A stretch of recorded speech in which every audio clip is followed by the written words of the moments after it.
Welcome to Car Shopping Insider Strategies. I'm your host. I'm known as Deshone the Auto Advisor. If you have 60 to 90 minutes to spend with us, we're going to talk about how you can make sure you're saving thousands on your next car, not just your next car, but every car you get for the rest of your life. I spent 10 years in the auto industry, 5 with Mercedes, 5 with General Motors, and now we do these streams Monday through Thursday. You can catch us at 12 p.m. Eastern time, and you can get your questions answered live. We do rebroadcast this show for those of you who couldn't make it, or if you want to share this with a friend or family, we'll rebroadcast the show throughout the day. But Monday through Thursday, we are live. You can meet us here to get your questions answered. So I welcome everyone. You're going to hear me talk about the sponsor of our show, which is my digital book. It's my new digital book. It's called Cars from Home, 7 Steps to Saving Time, Money, and Avoiding Dealerships. We've gotten hundreds of testimonials and we've gotten lots of reviews on this book. People like you using it to get below market purchases, below market leases, below market new cars, all from home. 99% of your transaction should be from home. That's how you put dealers against each other. That's how you see the whole market. The only reason you should be in a dealership is to test drive your cars, is to have your car appraised if you're going to sell it, and to pick up your car if that dealership doesn't deliver. So we're going to get into some serious Q&A. I see we got a lot of people checking in on TikTok. Good to see you, Cindy, Cowboys, Hoop you 42, EJ Mobile. You guys can feel free to start typing your questions. I have my man Dolan in the background moderating, and he's going to bring in all the questions we get so that we can make sure that everyone gets an answer. All right. So feel free to start typing. We do have a welcome special from my new digital book. It's normally $97, but for 30 minutes, you can get yours for $24. That's 75% off because I want you to have this information and I don't want money to be a barrier to you having this information. So you can get yours for $24. If you get to my TikTok bio, the Instagram bio, the YouTube comments, and the Facebook comments before 30 minutes, you got yours for $24. It's worth $97 and more, but $24 is better. I'd love for you to have that special. So feel free to start typing and we'll get to it. Nigel, Kodak, good to see you. Rob, Enrique, this is our Wednesday, May 7th live show. So for those of you who may want to know, are we actually live? I'm going to be saying the dates on the show just so everyone who is live knows that we are live and they can actually type your questions. So while you guys are typing, I want to tell you about this 7-step system that you want to be operating in. You don't want to be out here winging the car buying process anymore, the car shopping process anymore. This is 7 steps. Whether it doesn't matter whether you're a high mileage driver, bad credit person, good credit person, lease person, purchase person. 7 steps. First step is the most important question. How many years are you keeping your next car? This is the most important question because we need to know how are we going to beat depreciation. Depreciation is what we call the unseen expense. If you buy a car today for $40,000, you don't drive the car one single mile. You don't even drive it. Say you don't need it. You park it outside your house for 1 year. $40,000 car. Come back in a year, what's that car worth? Throw some numbers out there. Your brand new car, $40,000. It could be a used car too. You bought the car, you drop it outside your house, you never touched it. Is that car worth $40,000 1 year later? Didn't drive 1 mile. Didn't drive 1 mile.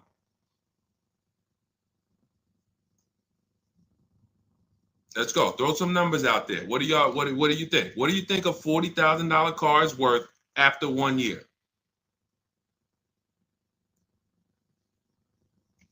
Let's go. All right. Come on. I know people. Let's get. I sometimes listen. I'm going to say this because y'all know I'm a straight shooter.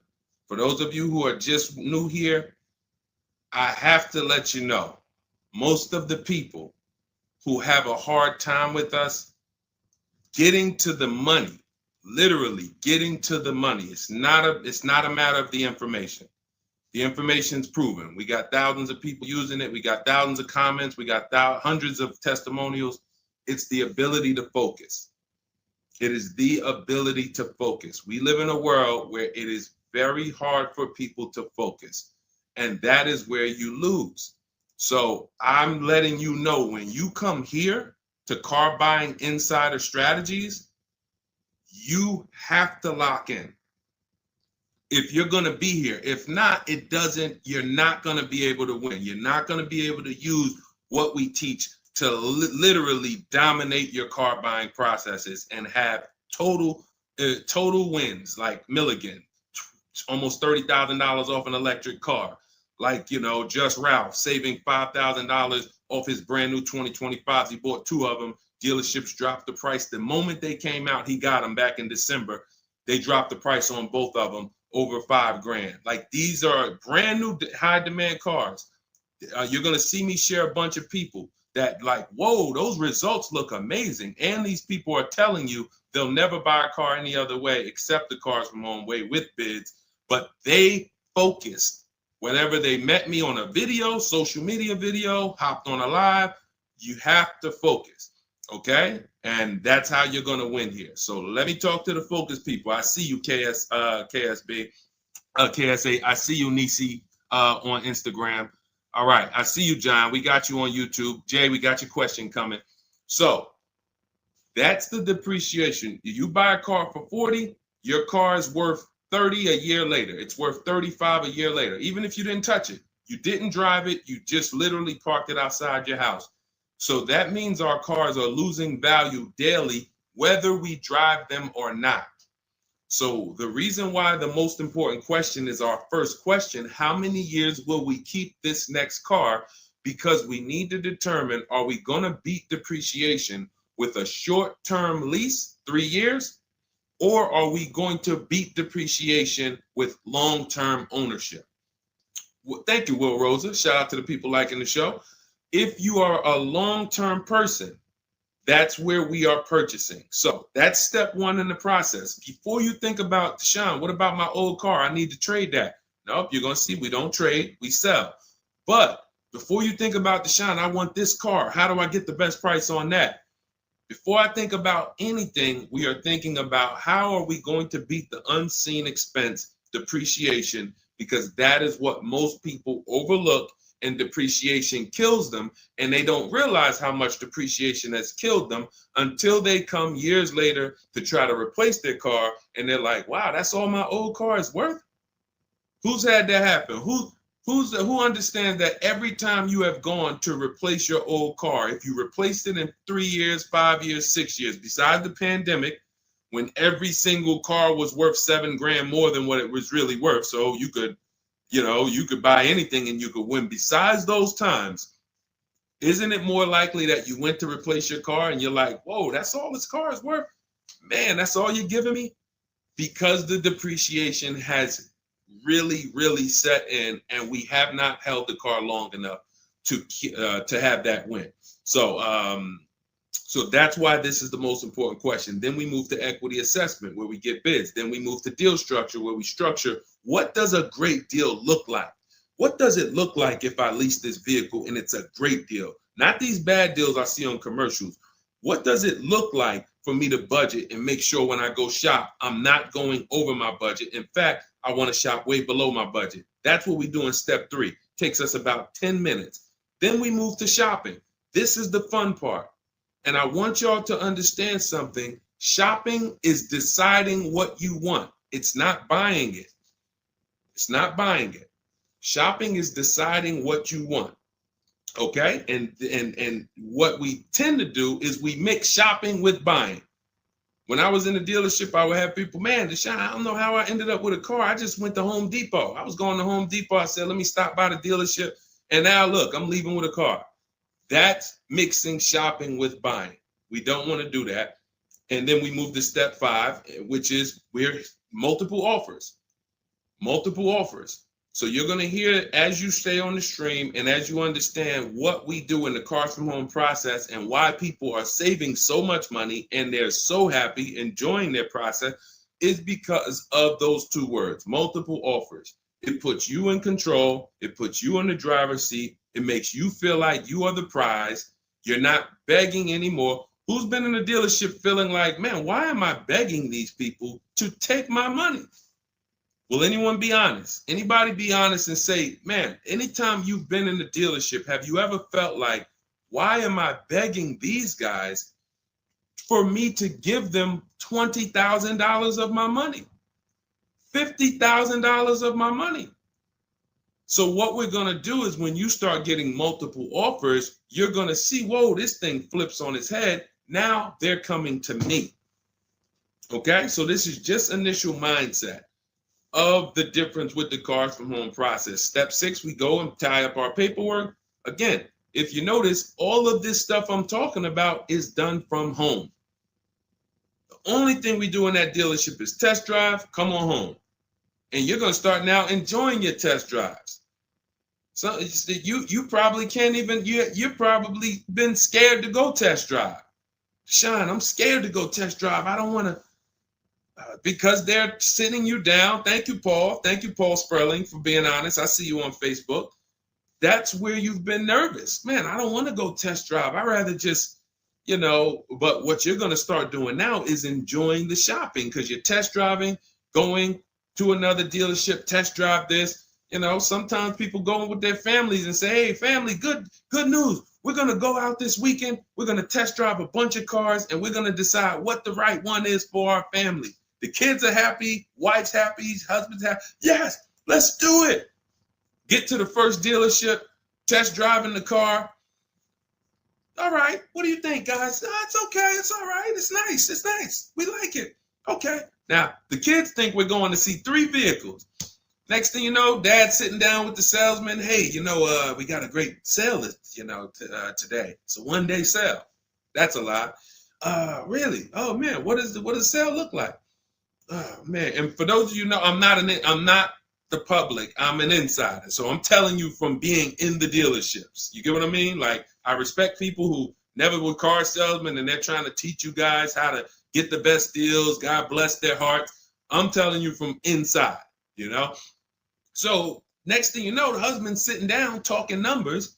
Kids are like, hey, Dad, what happened? I thought we were going to, hey, hold on. Daddy's working out a good deal here. Hold on. They got a 1-day sale. Not realizing they've completely taken you off your shopping process, which is your power, deciding what you want. And then once you decide what you want, you have multiple dealers compete while you sit at home. Right where I'm at, right where I'm sitting is where I have made my last probably 5 car deals for myself and my family from right here.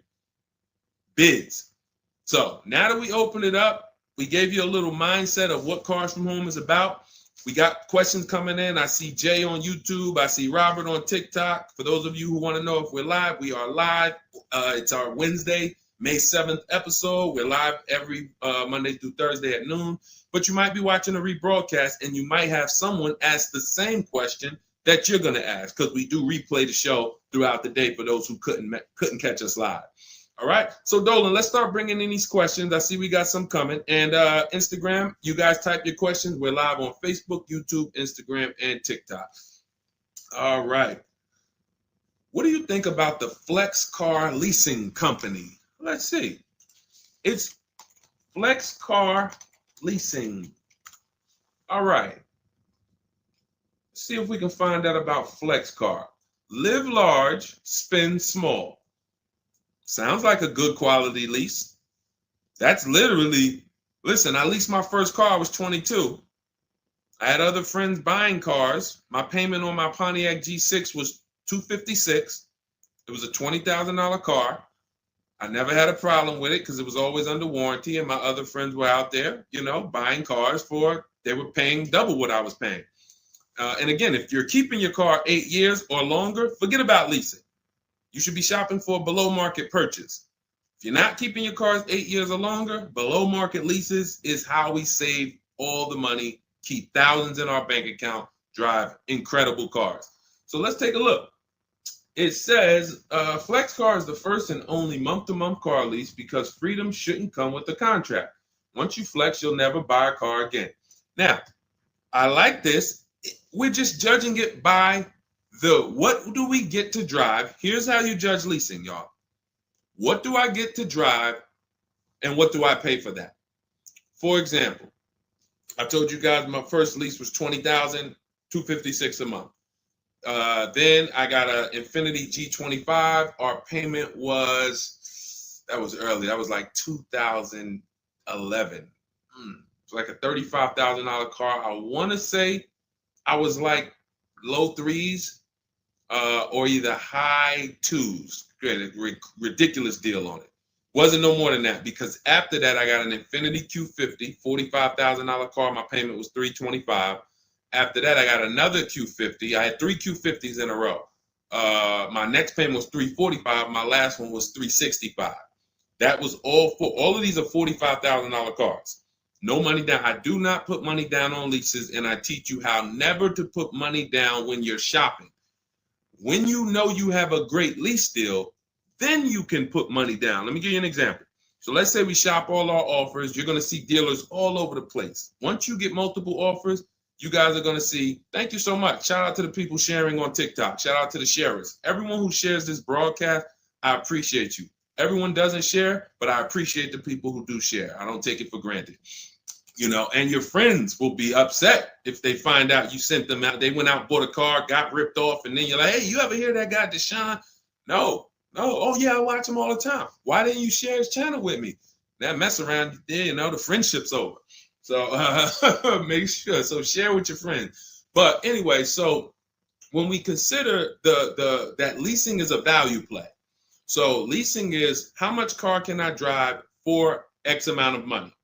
Because that's all we judge it by. It is literally nothing. We're not in love with these cars. We are not keeping these cars for more than we should not be leasing something and saying we love it. Because if you love it, you mess around and lease something that has a bad lease program, and then you're driving a car overpaid for it because you like. So you know, if somebody says, "Oh man, I really want that Range Rover," and then they shop the offers. Range Rover offers are no good. They're all over 1.5, 1.6, 1.7. For those of you who don't know, we judge leases by dividing the MSRP, the monthly payment we get, no money down. You divide that monthly payment into the MSRP. So if you have a vehicle that has a $400 payment, you divide that into the MSRP, which is, let's say, $40,000. That's going to be a 1% lease.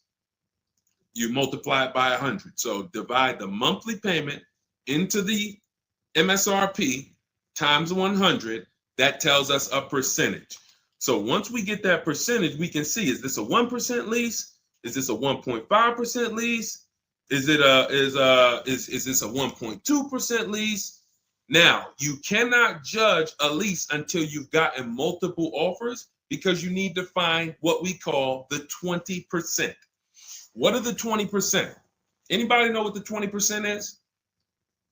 And we're still talking about this Flex Car leasing program because if we can lease cars through Flex Car and they're 1% leases or 1.1 and 1. If you get to drive these expensive cars, but you're only paying 1%, 1.2%, 1.1%, less than 1% of the MSRP on a monthly payment, you don't have to tie up all your money. You got cars under warranty, no problems. This could be a really good thing. Now, I haven't used Flex Car, but I'm just telling you, if you guys explore them, this is what we are judging because this is how we judge leases. Okay, there's nothing else about it. So you divide your monthly payment. You don't have to worry about taxes. Here's why you don't have to worry about taxes. And here's why you also don't have to. We're just talking about leasing. So let's continue to ask questions about used. I don't know if more people are just interested in leasing. Maybe you guys can help me out. Is it that more people are interested in leasing because we get a lot of questions about it? You know, we have systems for pre-owned cars. Shopping deals with getting below market pre-owned cars, getting below market new cars. saving money with our bank bidding war, making banks and credit unions bid for our interest rates, selling cars to get our equity out, bidding. So we have all types of stuff outside of leasing, but I'm going to answer the questions you guys ask. And if Dolan keeps pulling in the questions and most of them are about leasing, then that's what we're going to talk about. Okay? So so here's the reasons why you never have to worry about what about the taxes and fees and what about the selling price? Do I divide the monthly payment into the selling price or the MSRP? Well, you're going to do it on the MSRP. That's that sticker price. I'm going to show you guys an example here on the screen so you can see. This is a sticker, window sticker, and you can see, Dolan, can you snatch that? Thank you so much, Dolan. The total MSRP right here, that's your MSRP.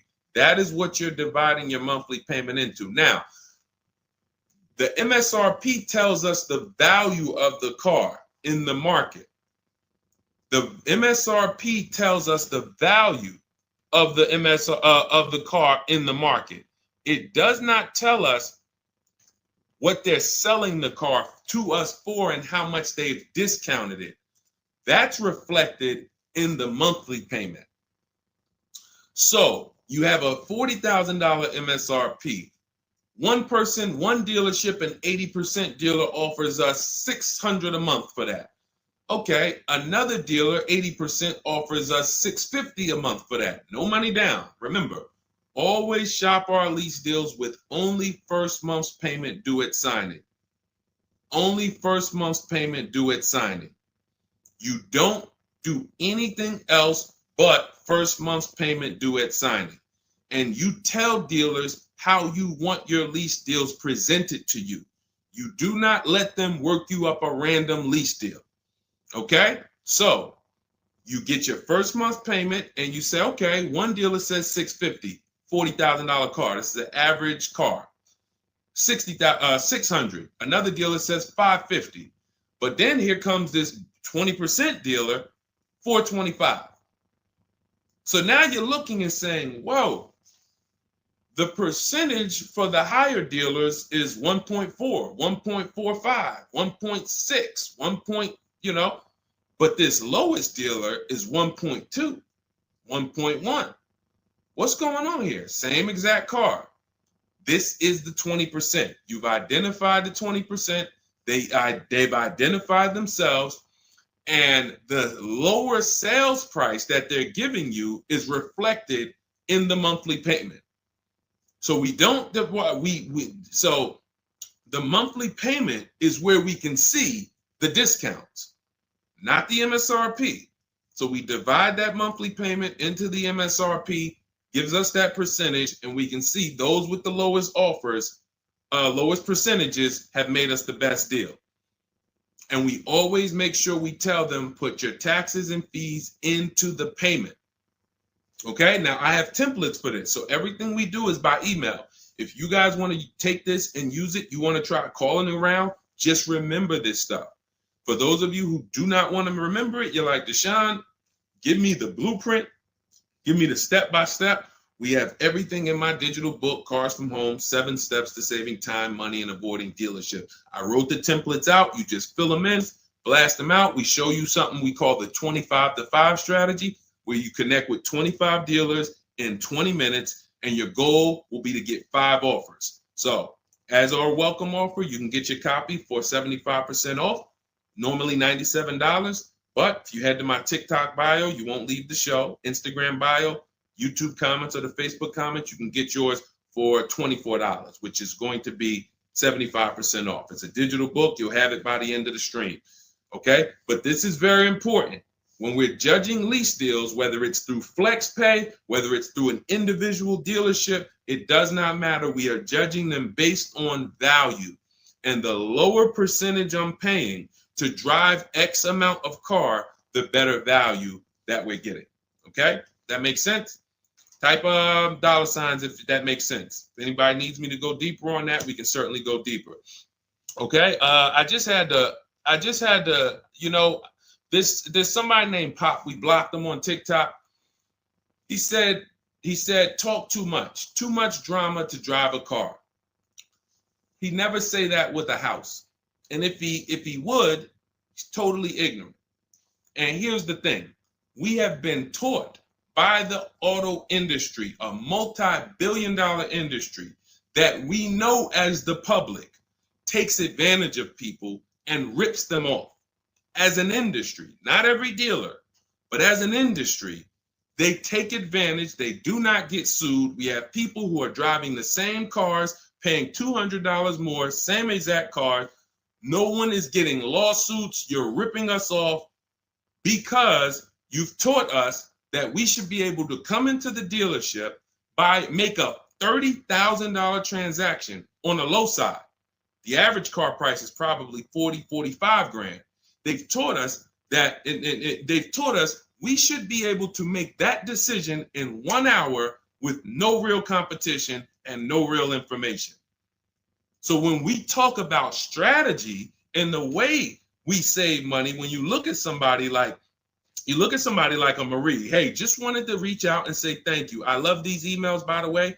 Those of you who have my book, who are using it, please continue to send me these types of emails. Marie said, just wanted to reach out and thank you. Using the guide, I saved over $13,000 off MSRP, got my payment to be hundreds lower per month and maintenance included with no money down. Just wanted to say thank you. 2025 GLC 300 coupe, fully loaded. Now, some of you have this exact same car, or you know someone with it. You know someone with it. And they probably went out, got it traditionally in 2 hours, did very little shopping because they wanted this car. But Marie used the cars from home process, got my book, $24. Hopefully she got it at the welcome offer for $24. And that $24 investment saved her $13,000 off this new car. $13,000. We are not here on Wednesday, May 7th, to talk about hundreds of dollars. And these are the people who would be warning you guys to say, hey, you better have a process. And if you don't, that's okay. You don't need a process. Just know you're overpaying. And just understand that the car business has mastered sending you down the road in your car and you overpaid and you're smiling. It's a very, very powerful business, multi-billion-dollar machine where you could send hundreds of people down the road smiling and they literally overpay. You just made $5 grand on them, $8 grand on them, 10 grand on them. That, you know, there's a saying in the car business, the happiest customers are the ones you make the most money on. That is a saying. So the happiest customers, the ones that are no, hey, listen, you got to do better, man. Hey, man, I'm still not happy because you still don't feel like you got a good deal. Those are the people that you make the least money on. Still making money on them because they're not comparatively shopping. But the ones who, oh, Joe, you were great. You made this so easy. Go see Joe, everybody. Meanwhile, Joe's making 8, 10 grand on you every single time. So appreciate the people who value having a process for the most expensive purchase some of them are going to make. We're not buying homes like we used to. So some people, cars are going to be the most expensive purchase that you make. So I appreciate the people who value how serious that process is. All right, Dolan, let's keep them going. Next question. We got a lot more coming in. Lady V, how are you? What are the major updates for the car buying strategy? Oh, are you in Cars from Home? I announced Lady V, let me know, because it sounds like you're talking about a post I made to our private group. Actually, if you check Leasing Like a Boss, what we just did is we turned our 25 to 5 shopping process, which was you. By the way, guys, this is somebody, we have 2,300 people in our inner circle who use the Cars from Home strategy. They don't like reading, not all of them. They prefer videos and coaching. We have coaching calls first and third Wednesday. We got one this afternoon. But what she's asking, I announced that we were upgrading again our process because we made it even shorter. And guys, we're getting cars in 45 minutes. We're getting lease deals in 45 minutes over a 3-day period, 45, 60 minutes. Literally, we are having people bid in a process that used to take us, even our people who are good. Like you look at somebody like Rosalie. Rosalie, some of you know if you've been on the stream, I continue to celebrate her. She got 3 cars.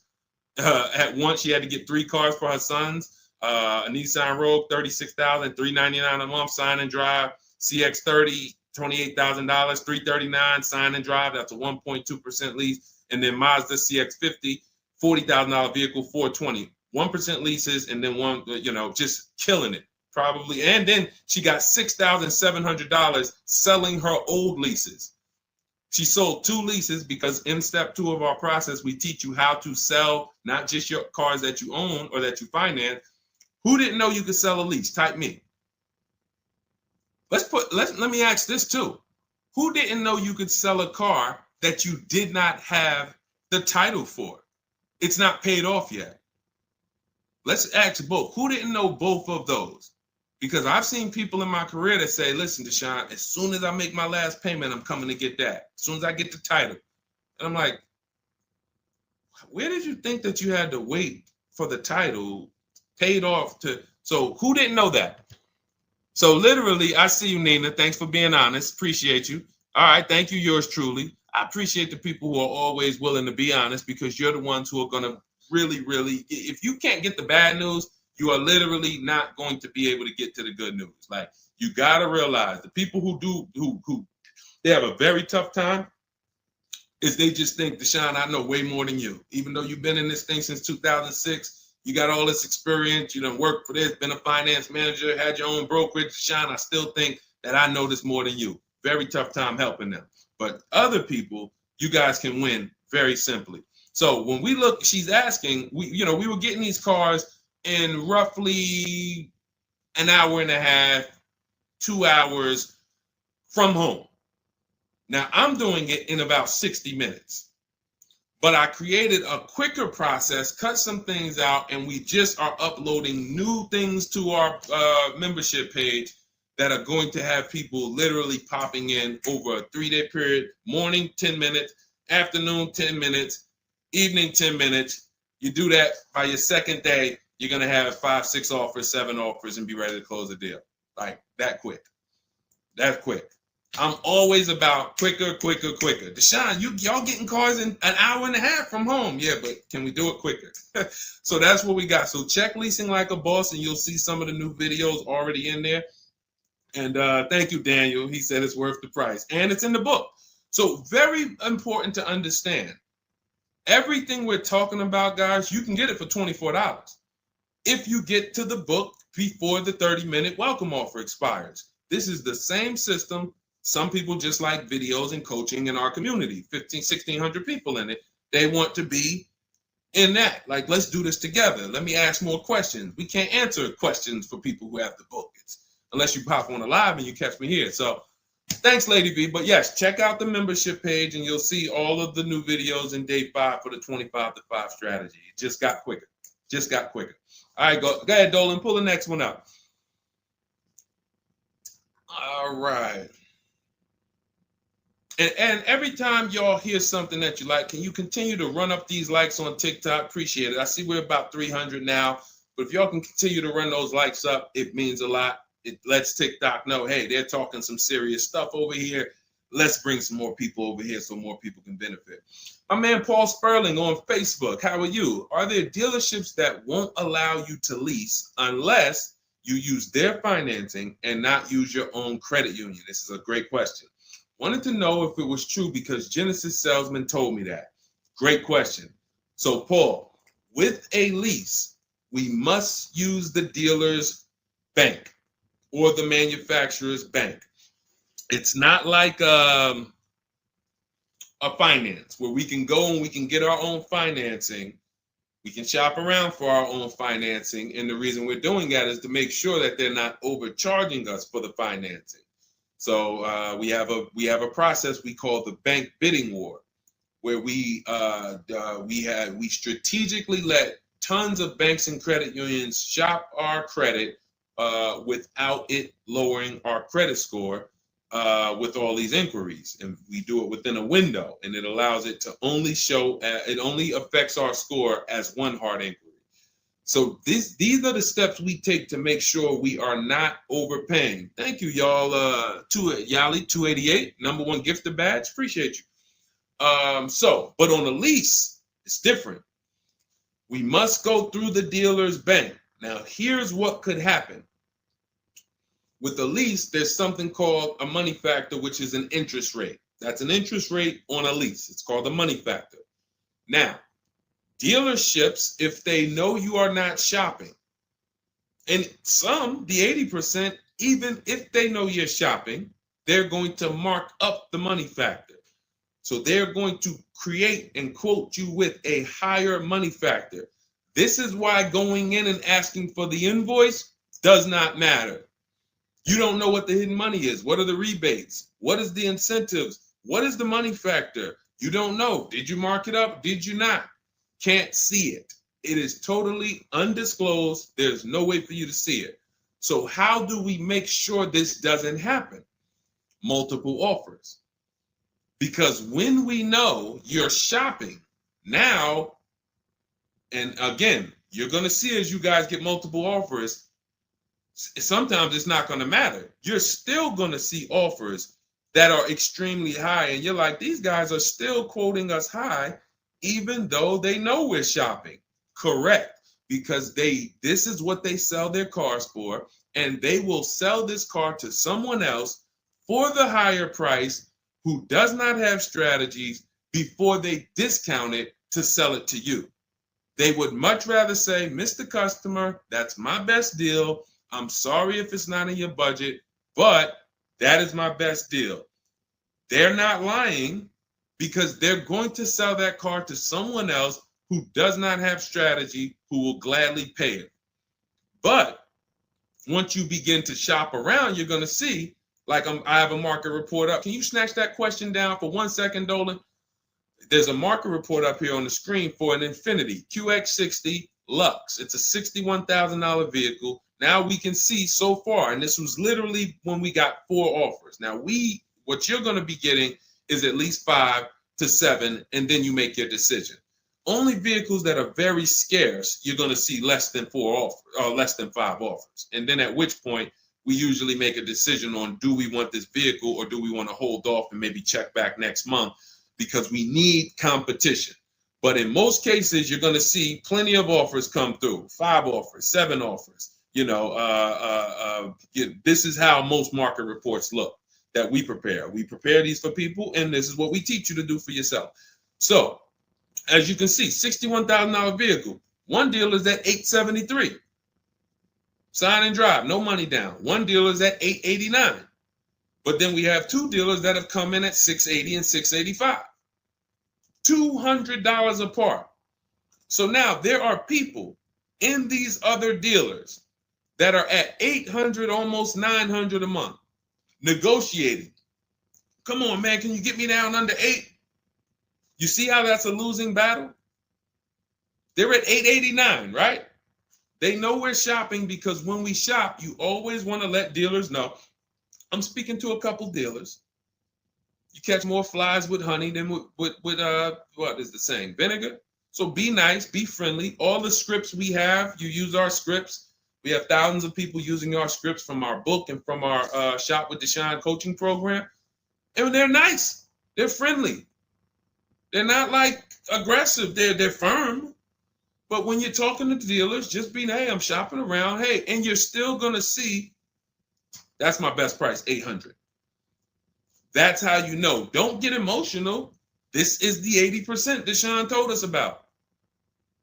Don't expect them to do what the 20% does. Expect them to be high. You're $150 higher than the other dealerships. Are you going to come down? No. No. Because 16 million new people buy new cars a year. And sorry, I'm glad you got strategy, and I'm glad you know how to find this 20% dealer that's $150 less a month than me. But that's not going to change the fact that I'm going to sell this car to someone else. And they'll try to lean on you and say, well, do you want it? Because, hey, that's our price. No, I'm sorry. We don't want it. Thank you so much, though. So this is what we're dealing with when we are dealing with car salesmen. which is why you must shop multiple offers to be able to get your best offer. Now, when we look, going back to yours truly's question about, can you pull that question back up about the shopping for the lease financing? It wasn't yours truly's question, I don't think, Dolan. Whatever the last question was, because what we're talking about is in those $800 a month payments, what is making those high payments so high? It may not be that they're not discounting only. It might be that they're not giving a big discount, and the finance managers are so used to robbing people that they say, listen, every single lease quote that y'all quote, make sure you put 1 point in there for me. Every single lease quote. Do not bring me a lease customer if you don't have any padding in that money factor for me. And that's what they do. So they are not going to lower the money factor. They can't. There was salesmen. I remember when we were salesmen, they used to start negotiating the rate. Hey, what if I could get you down to 3.9 or 4.9? The finance manager come out and say, why are you saying that? You're giving away my money. You negotiate the car price. You negotiate with their trade with them. You don't negotiate my money, because the finance managers are like, hey, when it comes to that rate, that money factor, those interest rates, that's my money. And there are some dealers who have it built in, which is why you must comparison shop. You stay at home. Again, if you want to do it your way, you want to call around, you want to get at least 5 offers. Using our way, we'll show you how to get 5 offers, contact 25 dealers in 20 minutes, and then literally in minutes, you got offers coming into your inbox. But whether you're doing it our way or whether you're doing it your way, stop doing it their way. Their way is just come on in, think you can negotiate back and forth, and then once you hear a number that you feel like it sounds good, that's when you take it. Losing battle. Okay? Let's go, Dolan. Pull up the next one.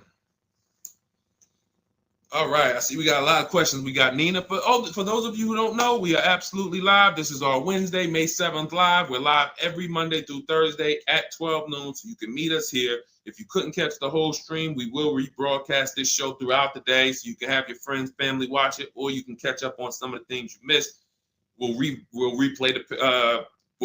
all through the rest of the day. And on the weekends, we take all the shows from the week and we rebroadcast them out, so everyone can catch up on things throughout the weekend. All right. And most times you're going to hear someone ask the same question you were going to ask. All right. When getting quotes for your Adrian on Facebook, when getting quotes for your car for trade, who all should you get quotes from? This is a great question, Adrian. 6 companies right now. 6 companies. And we could throw a 7th in because Rosalie sold hers to We Buy Any Car. So this is step 2, guys. This is called the equity assessment, because we don't trade. Trade is a curse word here. The only people who have to trade using our system are people who've buried themselves in negative equity, and now we're working a transaction to get them out of it. They can't pay the difference, so they have to trade their car into whoever wins the bid. And but those are the only times we use that curse word, trade. In every other case, we are selling our car to cash buyers because we're separating our transactions. We separate who we buy our car from who we sell our old car to, from who we get our bank loan from.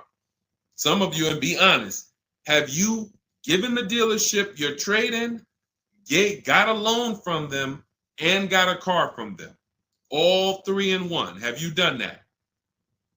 I bought a car from a dealership, got my loan from them, and I gave them my old car. 3 transactions in 1. Impossible to have 1 there. Again, take the bad news first so that we can get you to the good news. You cannot win giving a dealership 3 transactions in 1. Okay? Each one of these should be bid out while you're at home so that you know I've maximized everything. Okay? So 6 companies we're getting bids from: CarMax, Carvana, Driveway, Kelly's Blue Book, but not the regular Kelly's Blue Book, Instant Cash Offer. Kelly's Blue Book Instant Cash Offer, where they connect you with a local dealership that gives you a cash offer. Auto Nation, cash offer. Car Gurus, cash offer. All three of them connect you with a local dealership to get a cash offer. Now, when you throw in We Buy Any Car, or maybe a local cash buying company that you might see commercials with, hey, we want to buy any car, we'll buy your car. All of them. Now, this takes about 25 minutes to do to get all of these quotes, but you're not getting, this is a third of your transaction. So those of you who are like, I'm just going to trade, God bless you, do you. But you're not going to make the money we make. You're not going to make the money Rosalie made. Sold 2 leases, put $6,700 in her pocket at the end of the lease.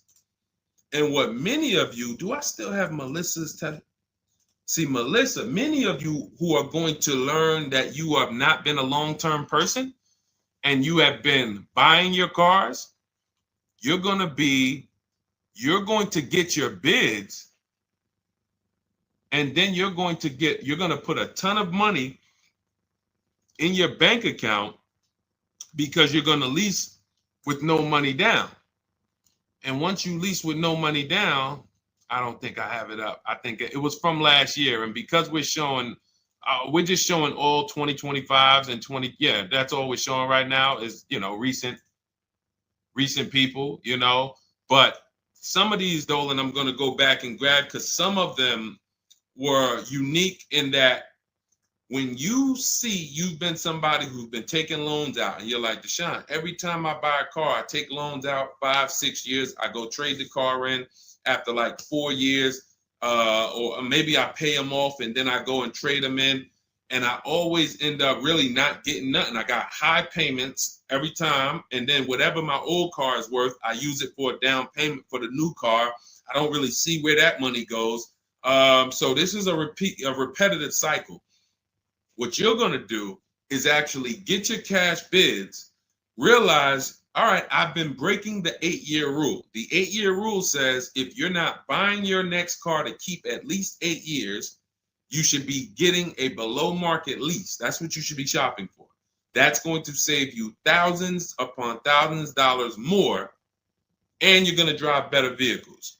If you're keeping your car more than 8 years, then you should be shopping for a below market purchase, new or used, based on your budget and your values.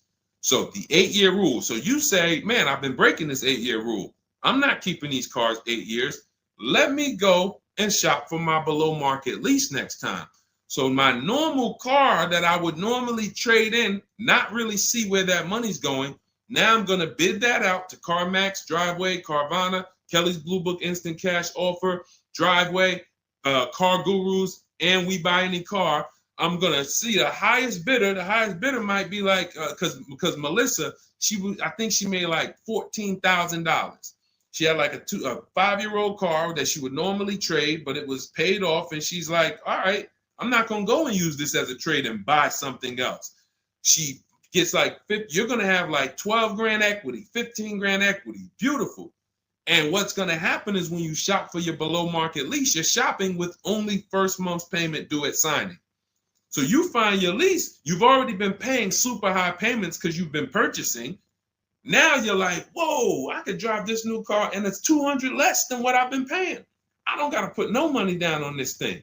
You pull out of there with a super low payment, new car, and you got a $12,000, $15,000 check going in your bank account.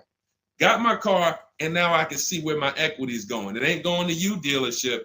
It ain't going in that car. It's going in my bank. And that's one of the most beautiful things I love to see. And it only happens for people who have been, unfortunately, programmed and brainwashed to buy cars. They don't keep them 8 years. And then when they come to the revelation, now it's like, boom, equity goes in the bank. I'm driving new cars for cents on the dollar. Beautiful. All right. And that's why you do the equity assessment before you shop. Step one, we decide how our 8-year rule. Are we buying to keep more than 8 years or less than 8 years? That's when we know, lease or purchase. Then step two, equity assessment. Let me see what my current car is worth. My current lease is worth. Can I make any money on it? Am I upside down? That's what we do at step 2. Okay, so once you guys really follow this process, your whole car buying is going to change. You'll be moving just like everybody else is moving. Just like Brian got his first lease.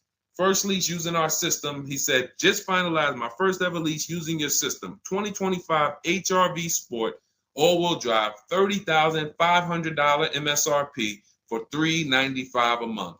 1.2% ratio. See, this is how you know people understand the car buying process. They talk just like me. They talk just like me. They know the process. They didn't have to go to school for this. They just followed the steps, and I walked them through how to judge the deal. 1.2% deal, 12,000 miles a year, 36 months, no money down. His initial quote from this dealer was $434. In my book and in our Shop with Deshone system, we have calculators we invented. We have 6 proprietary calculators. Can't find them anywhere on Google. They're ours. We created them. He used our calculator. We put all our offers into the calculator. It tells us what to counter. So he counter offered online or by email. His last offer was $395. They went from $434 to $395. That's how it goes. And he probably had 5 or 6 or 7 other offers that was $150 a month higher. That's how it goes. All right. That's where you want to be. All right. That makes sense. Did everybody grab that? Type $ if you follow me. Who's following? Type $. Okay. I never want to go to the next subject before I make sure. All right. Did you grasp that? Did you? All right. Thank you. I see you, DJ and Nice. My man, good to see you checking in. Hart, you have that's your username, Hart. So yours truly. Thank you so much. Good to see you. All right. I see you, HD1 1225. Good to see you. All right, perfect. All right, Dolan, let's go to the next question. All right, feel free to keep talking. I know we got a bunch, so I'm not even gonna say it. Let's just try to get through what we got so far. Should there be a set length of financing depending on the year of the car? Great question. So we have something we created called the Rule of 72 and the 10th birthday. This is, all right, there's something we call the repo recipe. So when I was in Mercedes, this happened more often with Mercedes. People, 4 expenses that we need to take into account when we're financing a car. 4 expenses.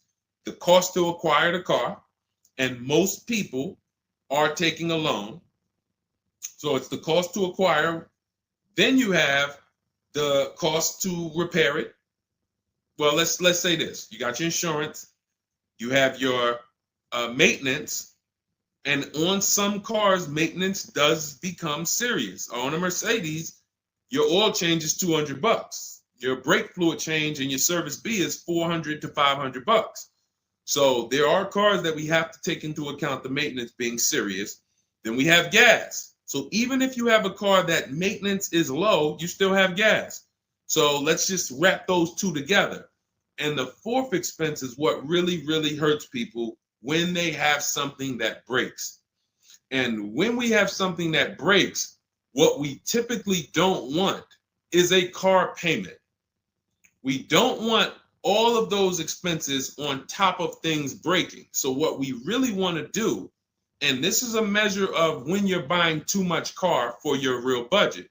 If you can't buy a car and you afford it and can get, most of the loan is under warranty. So most of the loan that you have the car is under warranty. If you got a 5-year loan and you got 2 years without a warranty, okay, cool. You got a 6-year loan, you got 3 years without a warranty, okay. But you don't want a 6-year loan and 1 year you had a warranty and 5 years there's no warranty on a car that could, and you don't have the cash.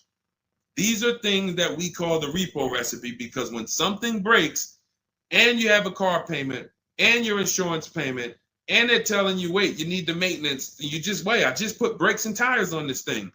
This is enough for some people to say, whoa, I can't afford to put $5,000 into this car in 60 days. Or so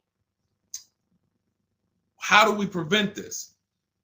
We prevent this by making sure we're not taking a car or a loan too long for the year of the car.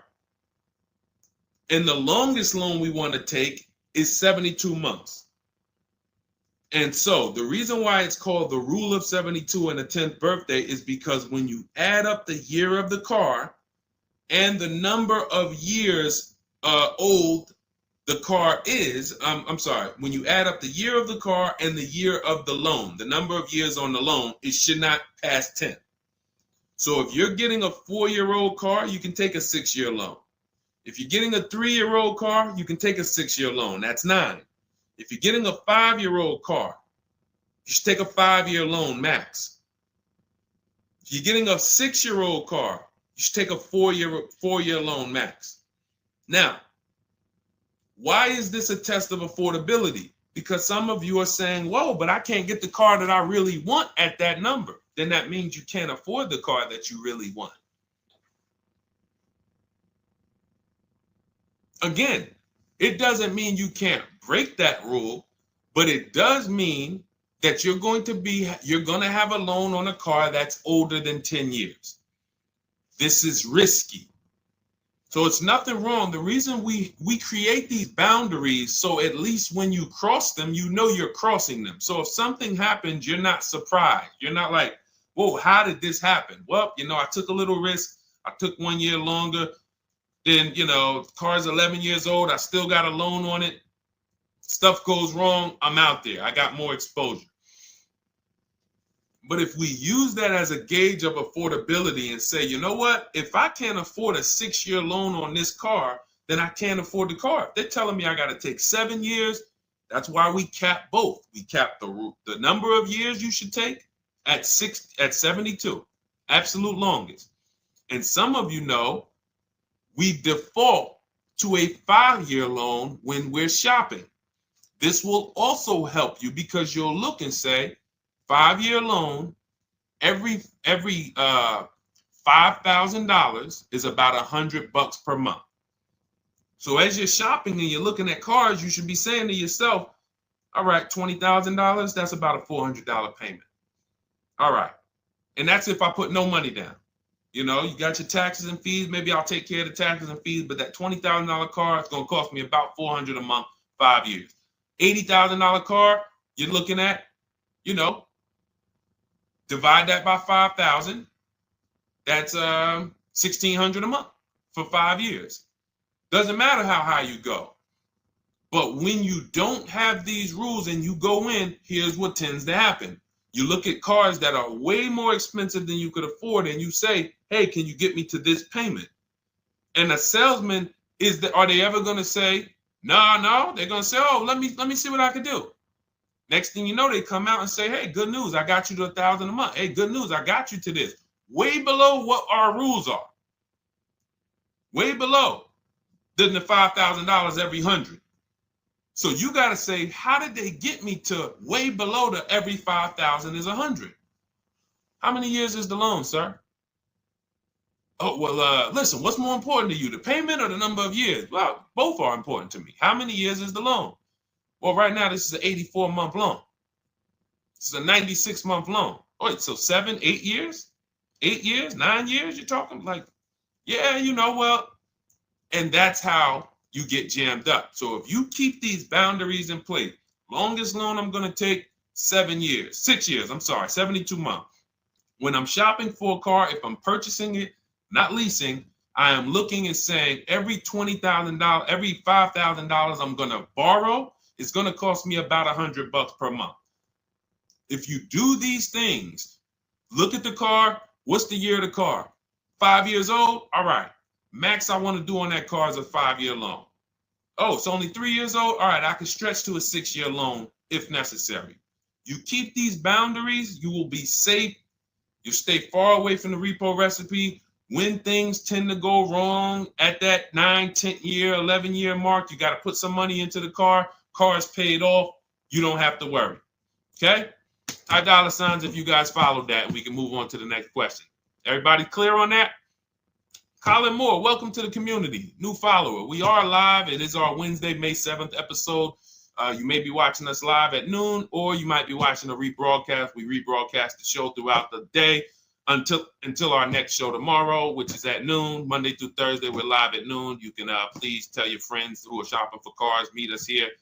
they'll be shopping for cars in the next 6 months. This is where they want to be. And they really don't want to wait. I mean, I'm trying to get people to stop waiting till they need a car to go and start learning this stuff. You want to be in the market 90 days before you need a car. We've been programmed again to wait until, and it's probably the anxiety. I put it off to the very end.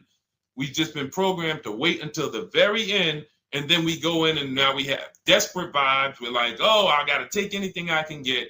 We really want to be strategizing our car purchase early in the market, able to say no to offers very early. This is power, where you can say no. You can email. We have dates that we give the dealerships of, hey, this is when I could buy a car. I could buy it today, but I don't need it for, 2 months, 3 months. That really puts us in a position of power because everyone they're dealing with is desperate, walking in saying, I need a car today. Oh, I hear these cars are hard to get. All of this wrong, desperate energy that's going to make them pay more. That's what they want to sell.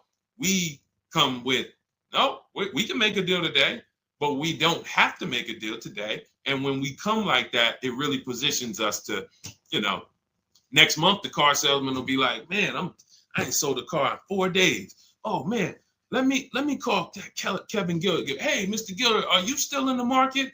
Yeah, I'm still here. I told you I got until I got a couple months. Oh, cool, man. Listen, I think I could get that offer you made last month. We couldn't do it last month, but we were super busy. Everybody was in here, man. We charging them all of this money, but right now we're pretty desperate, and I would like to take your offer to my manager. Sure, definitely.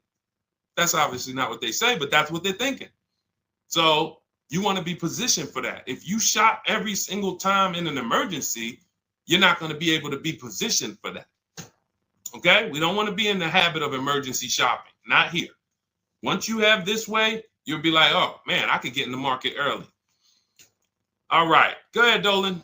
Oh, for those of you who are like, Deshone, there's no way I'm going to remember all of this stuff.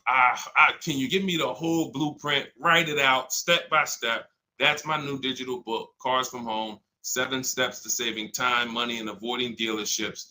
And it's 7 steps, whether you are purchasing, whether you're leasing. We get below market leases. You're going to get below market leases, below market new cars, below market used cars, below market financing, because you're going to have banks and dealers bidding for your financing. If you're a high mileage driver, there's 3 different strategies for exactly how you need to be moving as a high mileage driver. If you have negative equity, there are 2 strategies in there to help you move from negative equity to your next purchase. This is all in 7 steps. Very simple to follow. So you can get your copy. It's normally $97, but you can get your copy. Part of our welcome offer, 30 minutes only. If you visited already and that timer started, once 30 minutes goes to 0, it is now $97, which is worth every penny. But I'd rather you get the welcome offer. So go grab it. TikTok bio, Instagram bio, Facebook comments, YouTube comments. Click those links. Go grab your book and come on back to the stream. Make sure after you get the book, you screenshot the thank you page because it has my support team's email. Sometimes you're typing fast, type your email wrong. You don't see that book in 10 minutes, just send an email to my support team. They'll get you your book right away. All right, go grab it before the 30 minutes is up. Go ahead, Dolan, shoot the next one. You don't want to have your own financing all the time, pure knowledge. Sometimes dealers have 12, 13 banks sometimes. Sometimes they can beat what you get on the outside. The key is creating a competition. Thinking about a 2025 Land Cruiser for $62,000, $5K down, any advice? How do we know that's a good deal? How do we know that's a good deal, everyone? Now, mind you, that's how a lot of people approach the car purchase. I'm thinking of this car, all right, I'm looking for, I got 10 grand down. What we haven't, so here's what you discussed in this statement. I'm gonna read this question again, and you're gonna see 2 pillars that unfortunately we're combining. Thinking about a 2025 Land Cruiser. So now in my mind for 62K. Now, this is a new car. With our new car system, we use the bidding. Thank you so much, Daniel. See, Daniel knows. I think, Daniel, you have our book, Bidding the Market. So that's where we're missing everything. So now we're looking at the new car, which means what our process is, we're connecting with 25 dealers to get bids. If you said, Deshone, I called around, spoke to several Toyota dealerships, and the best dealer that I found who's going to offer me a car is going to give me $8,000 off.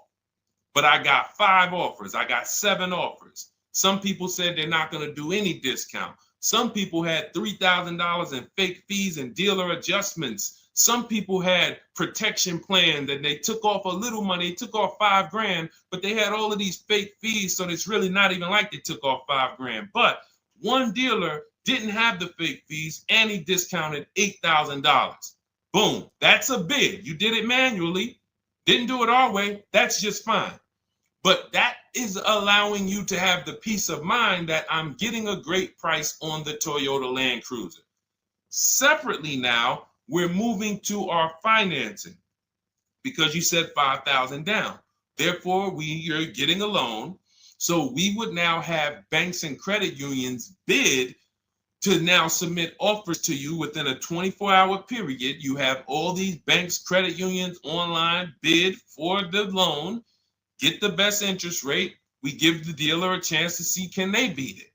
In which case we bid out the loan, we bid out the car purchase, and now and watch this.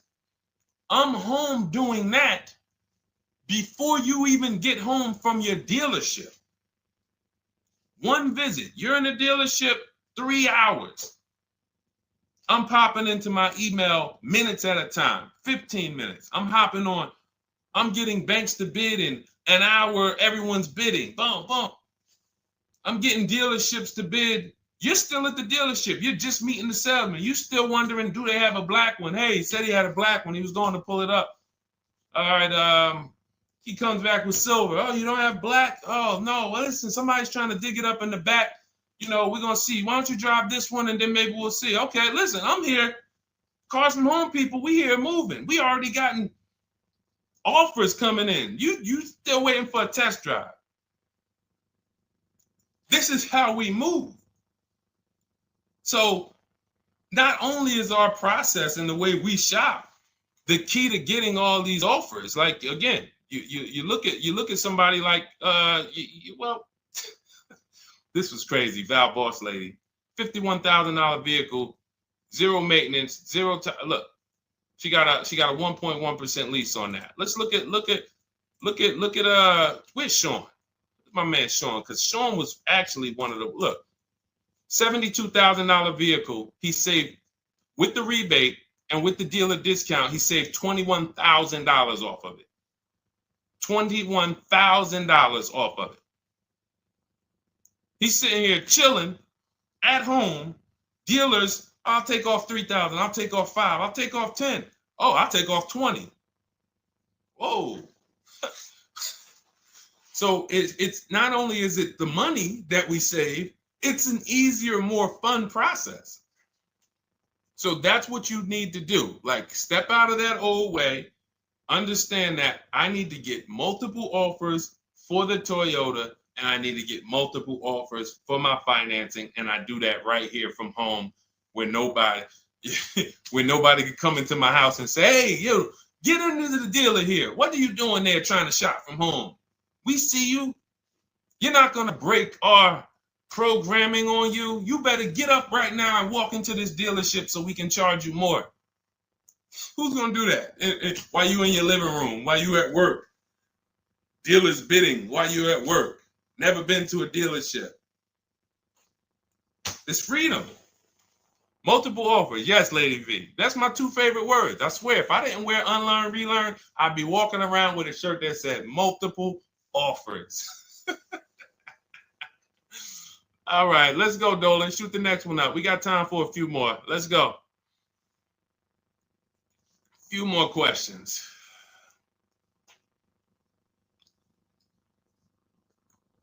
Atiba on Facebook. How is the best way to sell your personal car? Is that in the book? Yes, that's our equity assessment. Step 2. Step 2. Multiple offers. Get your 6 to 7 cash offers. And if you don't need to replace your car, just go and get your check. Do your inspection, get your check. Cash offers, CarMax, Driveway, Kelly's Blue Book Instant Cash Offer, Carvana, AutoNation, Car Gurus. You want to throw We Buy Any Car in there? 7 offers. Get your cash offers. Now, if you are replacing your car, we are timing the transaction. What that looks like is we get our bids for our old car, our current car, or our lease. We assess what our equity is, and then we go shop for the new car. And once we find the best offer for the new car, we then go in. We'll give the dealer a chance to match it, but they usually can't. Hey, I'm selling my car to We Buy Any Car. You know, they're giving me this. Can you beat it? No, that sounds crazy. I can't beat that, because they're not going to win 2 bids. They're not going to beat all of the new car dealers or the used car dealers to sell you a car. And then they can also beat all the used car cash buyers to buy your old car. They'll be out of business. So you go pick up your new car, drop off your old car, or go drop off your old car, get your check, drive over, pick up your new car. Maximize both transactions. It's a beautiful thing. That is the way it's done with us most of the time. Very rarely is the dealer we're picking up our car from the same one who's buying our old car. Very rarely. But yes, absolutely, that's in the book. All right, let's keep it going. Dolan, next one.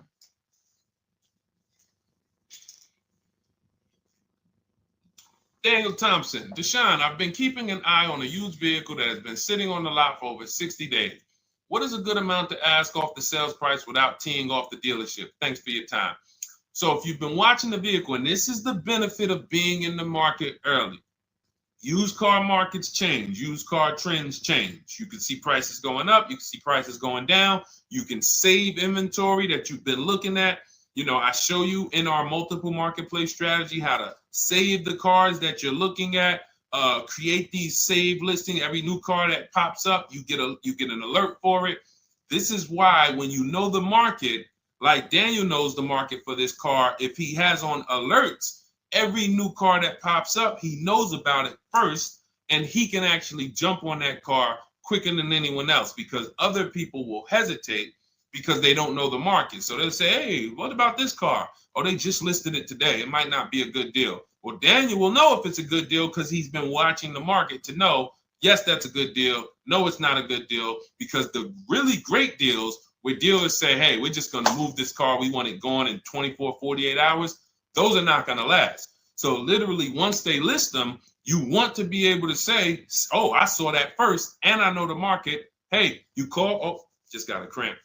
Went to the gym earlier, dehydrated. Went to flex and my arm said, no, you're not going to do that. So, but once you know the market, you literally can jump on things fast. Now, in the case of also watching the market, in this case, we see a vehicle that's sitting. Long as we verified there's no bogus fees on it, only fees on a car we're purchasing, used car or new, should be tax, documentation, and motor vehicles. That's it. Tax, documentation, motor vehicles. In some cases, in certain states, you may see smog or something. Should be very small. Very, very small. Shouldn't be anything else for $300, $400, $500, $600. Tax, motor vehicles, documentation fee. Those are all legit fees. Everything else is a made-up fee to try to make money. Now, there might be some value in some of the things. We have a service plan that we added that we selling on all our cars. Okay, but we got to compare that to the dealers who don't have that stuff. So what you want to do is look at the low side of the market, the way we teach. So if you're looking at the low side of the market, Daniel, for example, and you see, all right, all the low prices are 21 to 22. The cars go up to 24, 25, 26. I see some up there for 27. Okay, but the low side of the market is 21, 22. And this is how we watch the used car market, because we want to watch the low side. Now, the low side is going to be where the worst cars are. What do I mean by that?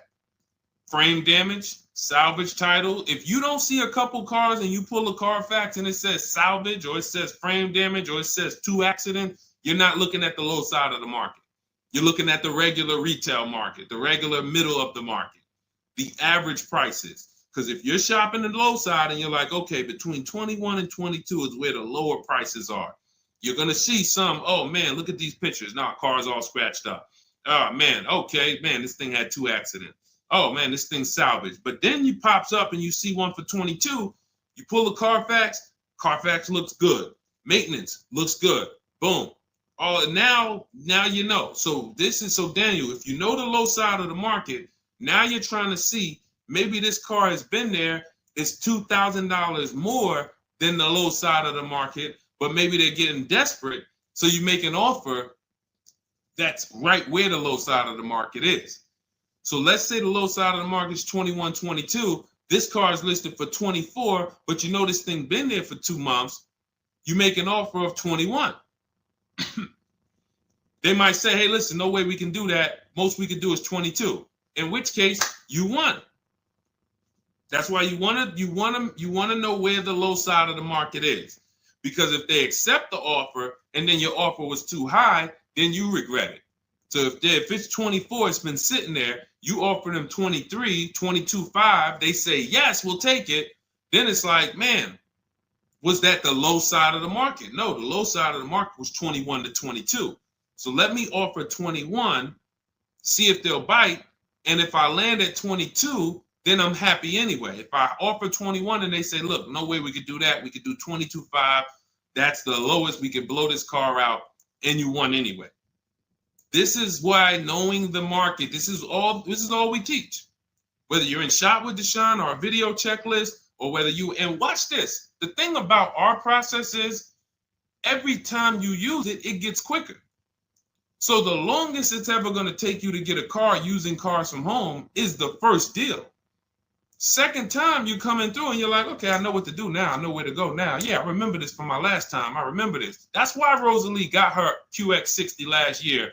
And then she got 3 cars at once. Because she's like, I got mine. Now I just got to rinse and repeat 3 times for my sons. So that's what you need. That's where you base your offer on those things, Daniel. All right? All right, great job. All right. All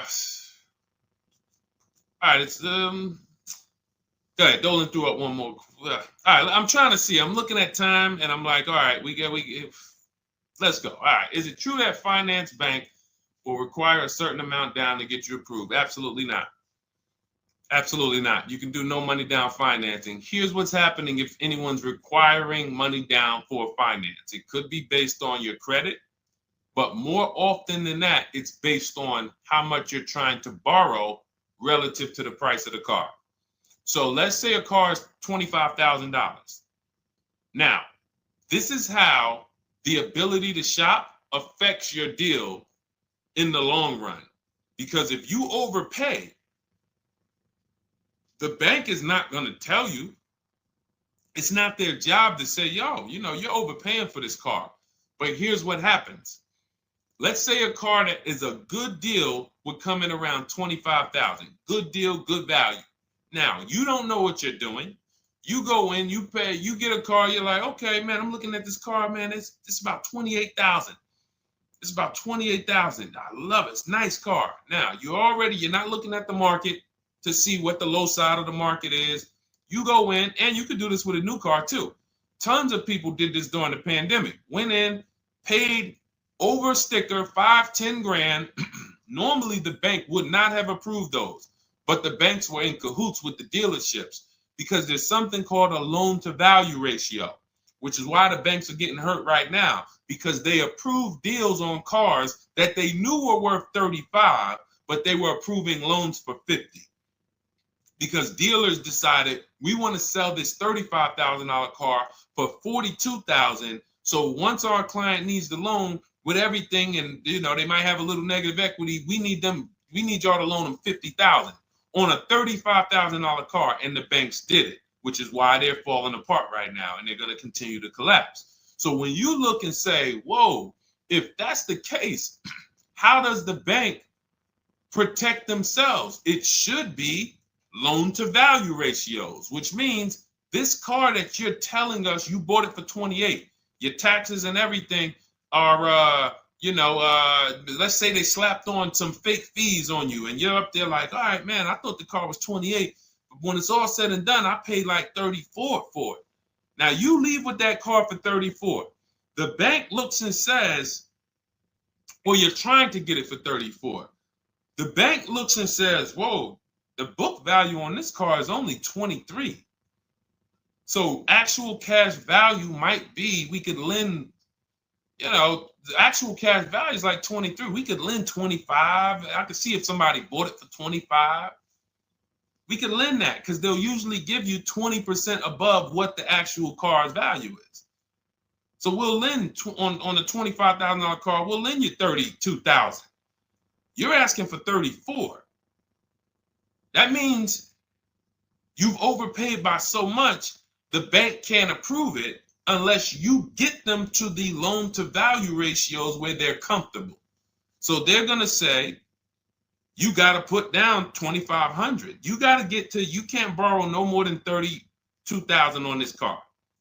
You need to come up with $2,500, come up with $2,000. So whenever a dealership's coming to you and say, hey, listen, the bank needs you to come up with this, they're overcharging you. And you're about to take a deal being overcharged because you're overpaying for the car and the bank is saying, we're not taking on all of that risk. That person needs to put some more money down because I know y'all trying to sell them this $23,000, $24,000 car for 33, but we ain't going to help you do that no more. Now, this also happens with negative equity. People trying to move 5-10 grand negative equity over to their new car. And now it's like, oh, wait, the bank's saying you got to put money down. Same reason. So it's two cases, lots of negative equity or you're overpaying or both. But that's a signal. All right. Again, that's why we bid out transactions. When you get multiple offers on the car you're buying and multiple offers on the car you're selling that you have negative equity on, you can see, no, y'all not pulling wool over my eyes because I know the market. All right. And all of this is done from home. That is why our system and our teaching, our philosophy, our company is called Cars from Home. That should ground you in the fact that everything we're talking about, 99% of it is done from home. 99% in minutes, not hours, minutes. All right. So if you guys want your blueprint, if you're like, hey, Deshone, listen, great stream. I enjoyed it, learned a lot. No way I'm going to remember all of this. Can I get the whole blueprint step by step? That is my digital book, Cars from Home. This is specifically for people who are like, I don't like car shopping. I'm not going to know all of this stuff. I want to enjoy my car shopping process. I'm tired of having buyer's remorse. I'm tired of leaving the dealership hoping I won, wishing, I don't want to talk about my numbers. Don't even ask me what I'm paying. Don't ask me what I paid. Don't ask me like that. You can see people from our school, look, they're already always posting their numbers. They never post without posting their numbers because they're confident in them. $50,000 car for Ken, $585 a month, no money down. Look, Jen, she gets a 2025 Honda Pilot, $50,000 vehicle. She saves almost $6,000 off of the price, $5,600 off the price. We could do this all day long. Oh, this is a long one. Oh, graduated. I put $1,000 to hold the vehicle Saturday. The dealership we ended up made the best deal, easiest, quickest process, little over 2-hour drive away. That is a signal. What you're going to see a lot, and y'all are going to get used to it, is driving an hour, hour and a half to go to get that car from the dealer who won the bid. Convenience costs you money. Every one of our students, our book readers who use what we teach, they are absolutely prepared to be, oh man, the dealer that won the bid, they're taking off $15,000. Man, they're 2 hours away. That's a nice drive, ain't it? Nice drive. Oh man, I'm driving I never made this much money on a drive before. And then you start to see most of these local dealers, they think they got me because they see my zip code and they're like, well, this person ain't gonna shop. So listen, hit them at this price. They don't realize that that dealership an hour and a half away is like, hey, we got the car. Hey, we'll sell it to you for this. But they never expected you to find them because most people don't find them. So that is the Cars from Home system. It's very simple, 7-step process. I walk you through it.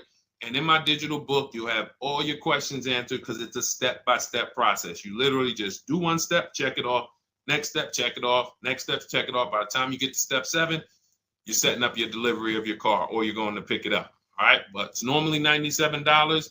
Part of my welcome offer, 30 minutes only. You can go grab a copy for $24, 75% off, and you will have it in your inbox. Make sure as soon as you get your book, you screenshot the thank you page, has my support team's email on there, just in case the book's not in there in the next 10 minutes.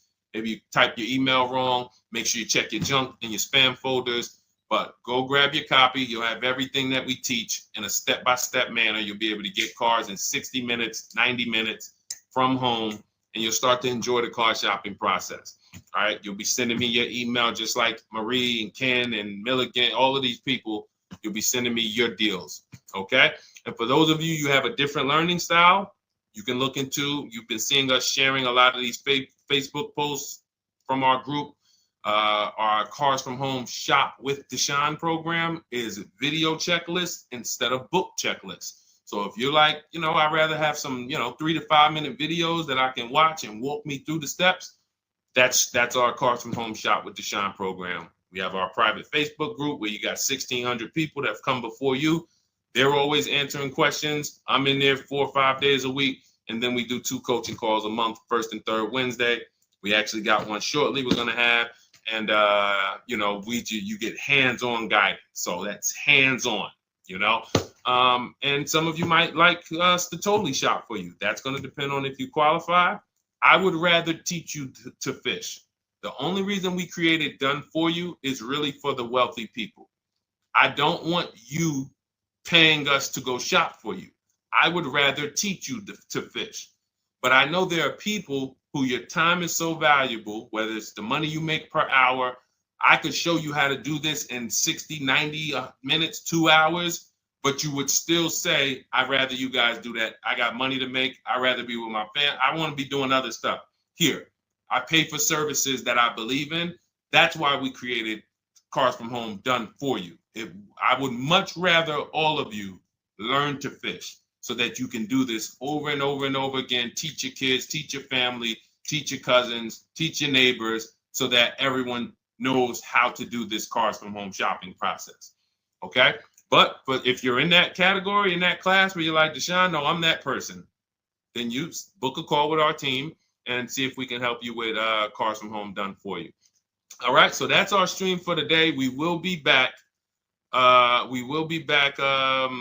Lady V, I talked about the updates. I think you asked that question and then you jumped off the stream. So just watch the replay and you'll see there's new videos coming to day 5. The 25 to 5 process is being updated. So just as soon as you asked that, we talked about that for maybe about 5 minutes on here. I guess you jumped off. But yes, we'll be back tomorrow, Thursday, noon Eastern time. Meet us here with your questions, and we look forward to it. We'll be rebroadcasting this for those who didn't catch the whole show. We'll be replaying this throughout the rest of the day, and I'll see y'all tomorrow. Thank you. Thanks, D.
All right, welcome to Car Shopping Mistakes Live. This is our Monday, May 12th episode. We are live Monday through Thursday from 12 to about 1:30.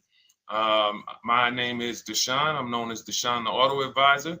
And what I do is make sure that people like you never overpay for cars. That's what we've been doing for the last 4 years online. And I spent over 14 years in the auto industry. Worked for General Motors for 5 years, Mercedes-Benz for 5 years, had my own new car brokerage. And now I focus on making sure you have the strategies you need from the inside. So what you're going to see is my perspective is very different, being inside dealers for 14 years. And so you can feel free to start typing your questions. Again, we are live every Monday through Thursday. You can mark your calendar so you don't miss a show at 12 noon Eastern time. And no question is off limits. There's really nothing that I think is going to catch me off guard. So, feel free to start throwing your questions out. First of all, who's shopping for a car? If you're shopping now, or you will be shopping in the next 6 months, type me in the comments. Who's shopping or will be shopping in the next 6 months? Because what you're going to see is you don't want to wait. A big part of what I teach is making sure you're positioned to get great deals, which is not waiting until it's an emergency. Now, sometimes you have an emergency, your car is totaled, your car was stolen, you have less than 30 days with your rental car and you have to get a car. That's different. But we don't want to go into a $30,000, $50,000, $100,000 transaction waiting to the last minute. So who's shopping for a car? Let us know in the chat. Let me know. Hey, yours truly. Great to see you. Great to see you on YouTube. We are live on 4 platforms: YouTube, Instagram, Facebook, and TikTok. So I have my man Dolan, the best moderator in the world, bringing your questions in. So no matter what platform you're on, you can start typing your questions. Now, this whole stream is going to be sponsored by my new digital book. It's called Cars from Home. 7 steps to saving time, money, and avoiding dealerships. It's already 5-star rated. If you look on goodreads.com, thank you to everyone who has reviewed the book. You've sent me your stories. You sent me your testimonials. You sent me your deals. Continue to do that. I love getting those emails.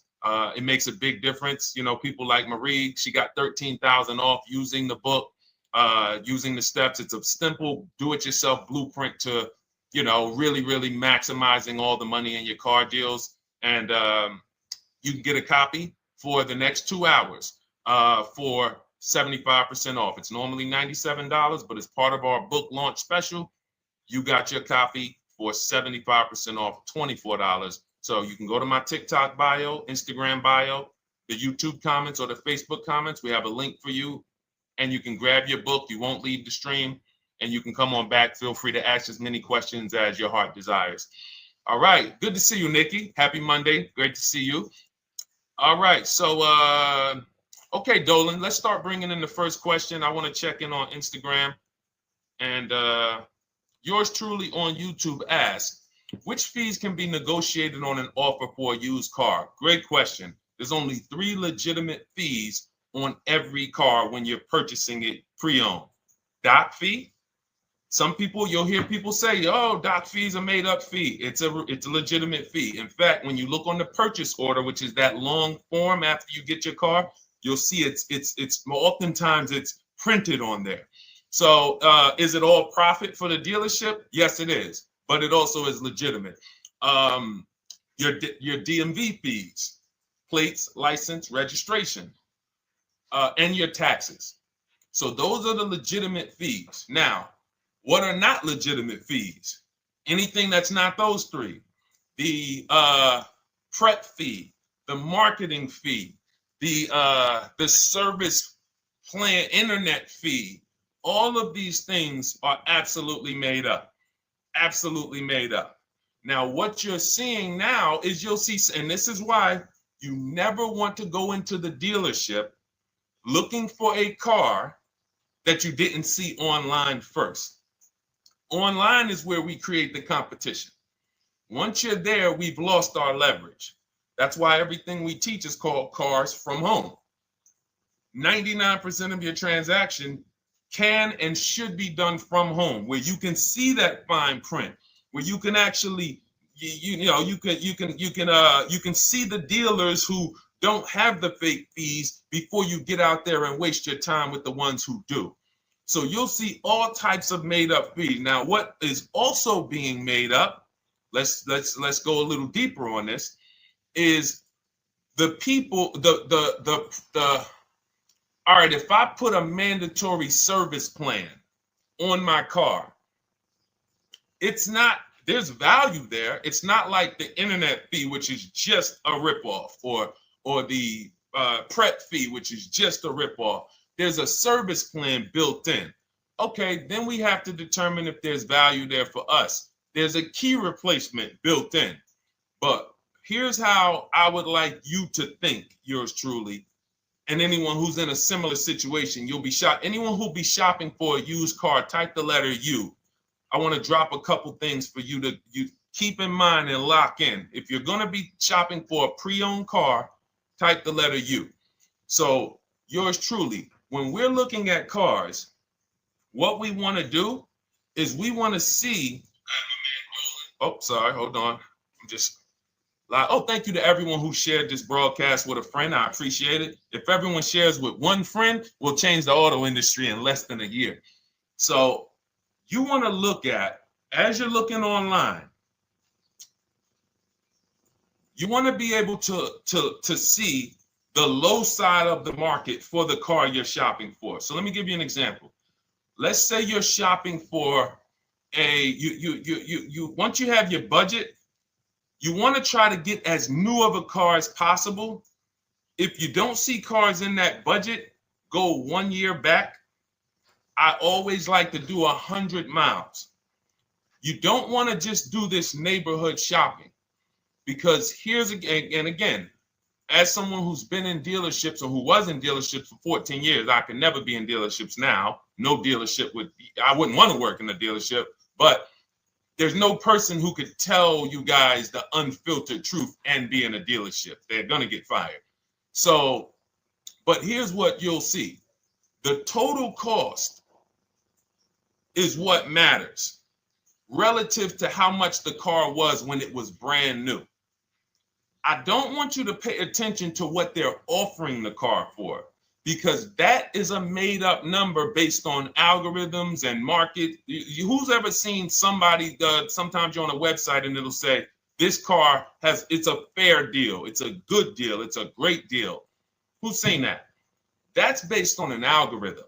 It doesn't actually, it's not real value. Here's what's real value.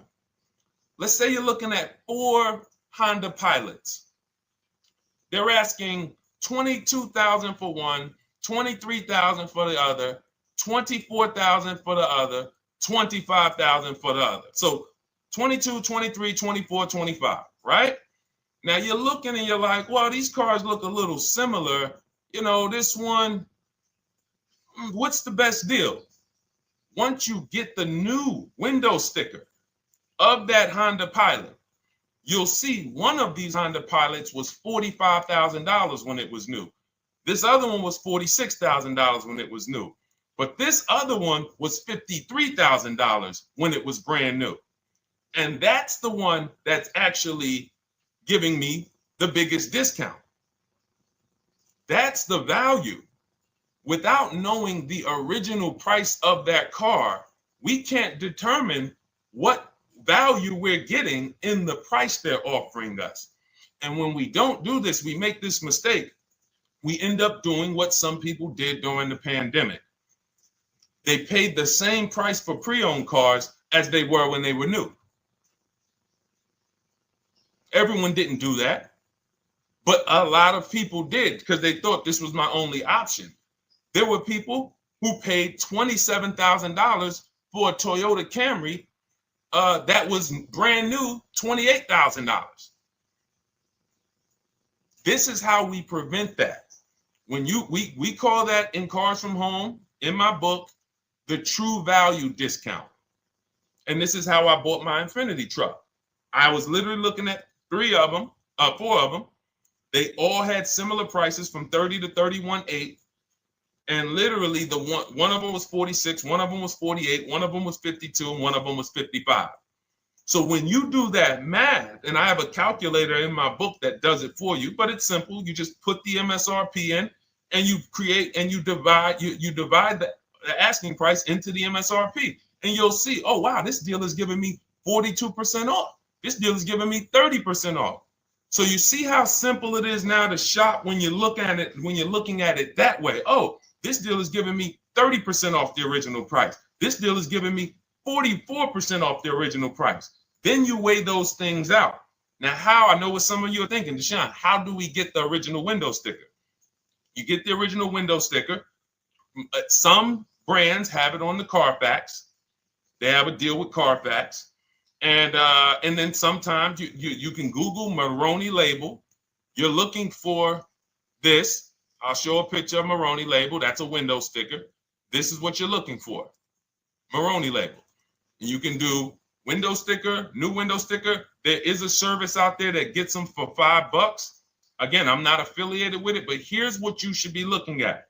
That $5 is like my inspection on a home. I'm only doing this for my top 3 to 5 cars. Top 3 to 5. And once I get that, boom, now, if you're not doing this, there's no way you can get great deals on used cars.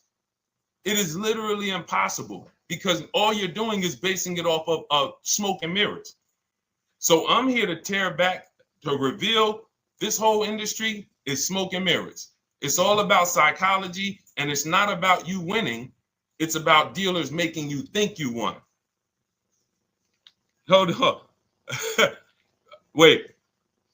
Wings Buff on Instagram said the audio is not working. I smell sabotage towards you. Let me know if the audio is not coming through clear. Let me know, and we'll try to adjust it. I don't know. Yes, exactly, Amanda. It's called real value. Real value. We call it the true value discount. That's what it's called. So it's biggest discount from the original price. So when you're out looking for pre-owned cars, your only mission is to look at, you can ask the dealer sometimes, hey, you got the original price of the car? Again, you don't buy a new car without it. Thanks, Creole Queen. I appreciate it. She said on TikTok, we're fine on TikTok. I don't know why it may be coming through different on Instagram, but maybe log out, log back in, and let us know if it's something that is just coming through on Instagram. But you'll see the difference. Type $ if y'all understand that before we move on, because we got a lot more questions coming in. But without getting the new car price of the used car, it's impossible. We can make up a price. We can literally just make up a price. Oh, we're asking $32,000 for the car. How do you know that's a good price? But when you know, oh, that car was originally $61,000, they're asking $32,000 for it. Oh, I saw another one over here. They're asking $30,000, but the original price was $50,000. It's not a good, you get what I'm saying? Lower price, which is what most people flock to. Oh, this one over here is $1,000 less. But that $1,000 less is getting you $8,000 less vehicle. Okay? Type $. All right, yours truly said she's good. Did y'all get that? Y'all getting this? Let me know if y'all getting this. All right. Thanks, Sweet Now. All right. We are live. This is our Monday, May 12th show. We do these shows Monday through Thursday, 12 noon to about 1:30 p.m. Eastern time. So we'll also rebroadcast the replay throughout the day. So if you couldn't catch it live, definitely catch the replay, and you'll be able to catch up on anything you missed. EJ, great to see you on Facebook. How do I buy a Tesla since they only are online and at one price? Great question. You don't negotiate with Teslas because they are actually one price. So when you look at a Tesla, you're actually looking at something none of the car dealers do, but they want to make you think they do it. One price, which means when you come into a Tesla in New Jersey, same price in California, same price in Florida, same price in North Dakota. Every other brand Every single car is individually owned and operated. Every car dealership. And, I remember like somebody came on the show and said, oh, Nissan is overpriced. I said, no, whatever Nissan dealer you went to was overpriced. There's another one probably 10 miles away. There's another one 15 miles away. There's probably 8 more of them within 25 or 30 miles. When they can make you think, oh, we're all the same, they got you. Big mistake. Very expensive mistake. Thinking every dealer is the same. They're all different. Even the ones that are owned by the same people, most times are still in some competition with each other. But Tesla, unless you're buying a pre-owned one price, no matter where you go, no negotiation. That's what it is. No other brand is like that, though. Go ahead, Dolan. Next question. Good to see you, Nia. Good to see you, Chantel Davis. Vanessa, good to see you, Maze of Empathy. Jonas checking in on TikTok. Great to see everybody checking in. Yes, exactly. Now, I'm actually pulling up something from my first book. It was called 52 Car Buying Questions Smart People Don't Ask That Cost Them Thousands. One of the questions was, how, when, and why should you visit a car dealership? How, when, why? There's only 3 reasons to be in a car dealership. 3 reasons. That's it. You're there to pick up your car because they don't deliver. You're there to test drive a car, or you are there to have your car that you're selling them appraised. That's it. You're meeting with the used car manager to have a car appraised. That's it. Everything else we do at home if you want to get the same results that the people are getting who are getting. Look, this is Christopher. Thanks so much for these resources. Read your entire book last night. I've already been underway trying to put my deal together. What a great book. I have my quotes together, and now I'm ready to take the next step with the calculator. Now, what he's talking about, notice he said I have my quotes, plural, because we teach something called the 25 to 5 strategy. You're connecting with 25 dealers. This is for new cars and leases. Different process for used cars. You're connecting with 25 dealers online. I'd show you how to do that in 20 minutes. This is not car buying school. We're getting these cars and these deals in literally less time than it takes you to visit one dealership and buy a car. You'll be there for 8-9 hours. We'll put in a couple hours over a couple days. And I'm getting them. Eventually, you'll be able to be as quick as me. I get cars in 60 minutes. Does not matter what I want. 60 minutes. If I'm following up on a deal a couple of months, maybe 90 minutes is going to take me. You'll get there eventually, but in the beginning, take you a couple hours from home. Because what you're doing is you're creating a competition. You're using the internet to create a competition. So we get 5 offers on every car. We will not buy a car without 5 offers, because the only way that you're going to see the 80%, we call them the 80%.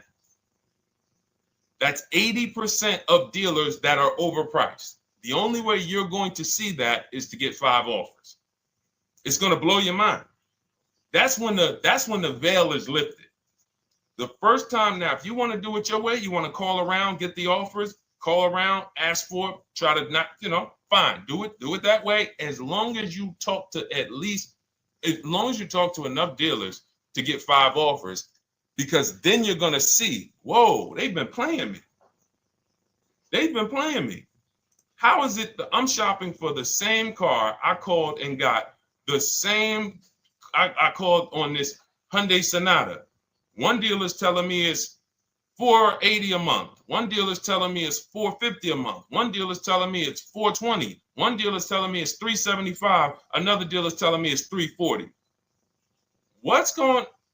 That's when you know you did it right.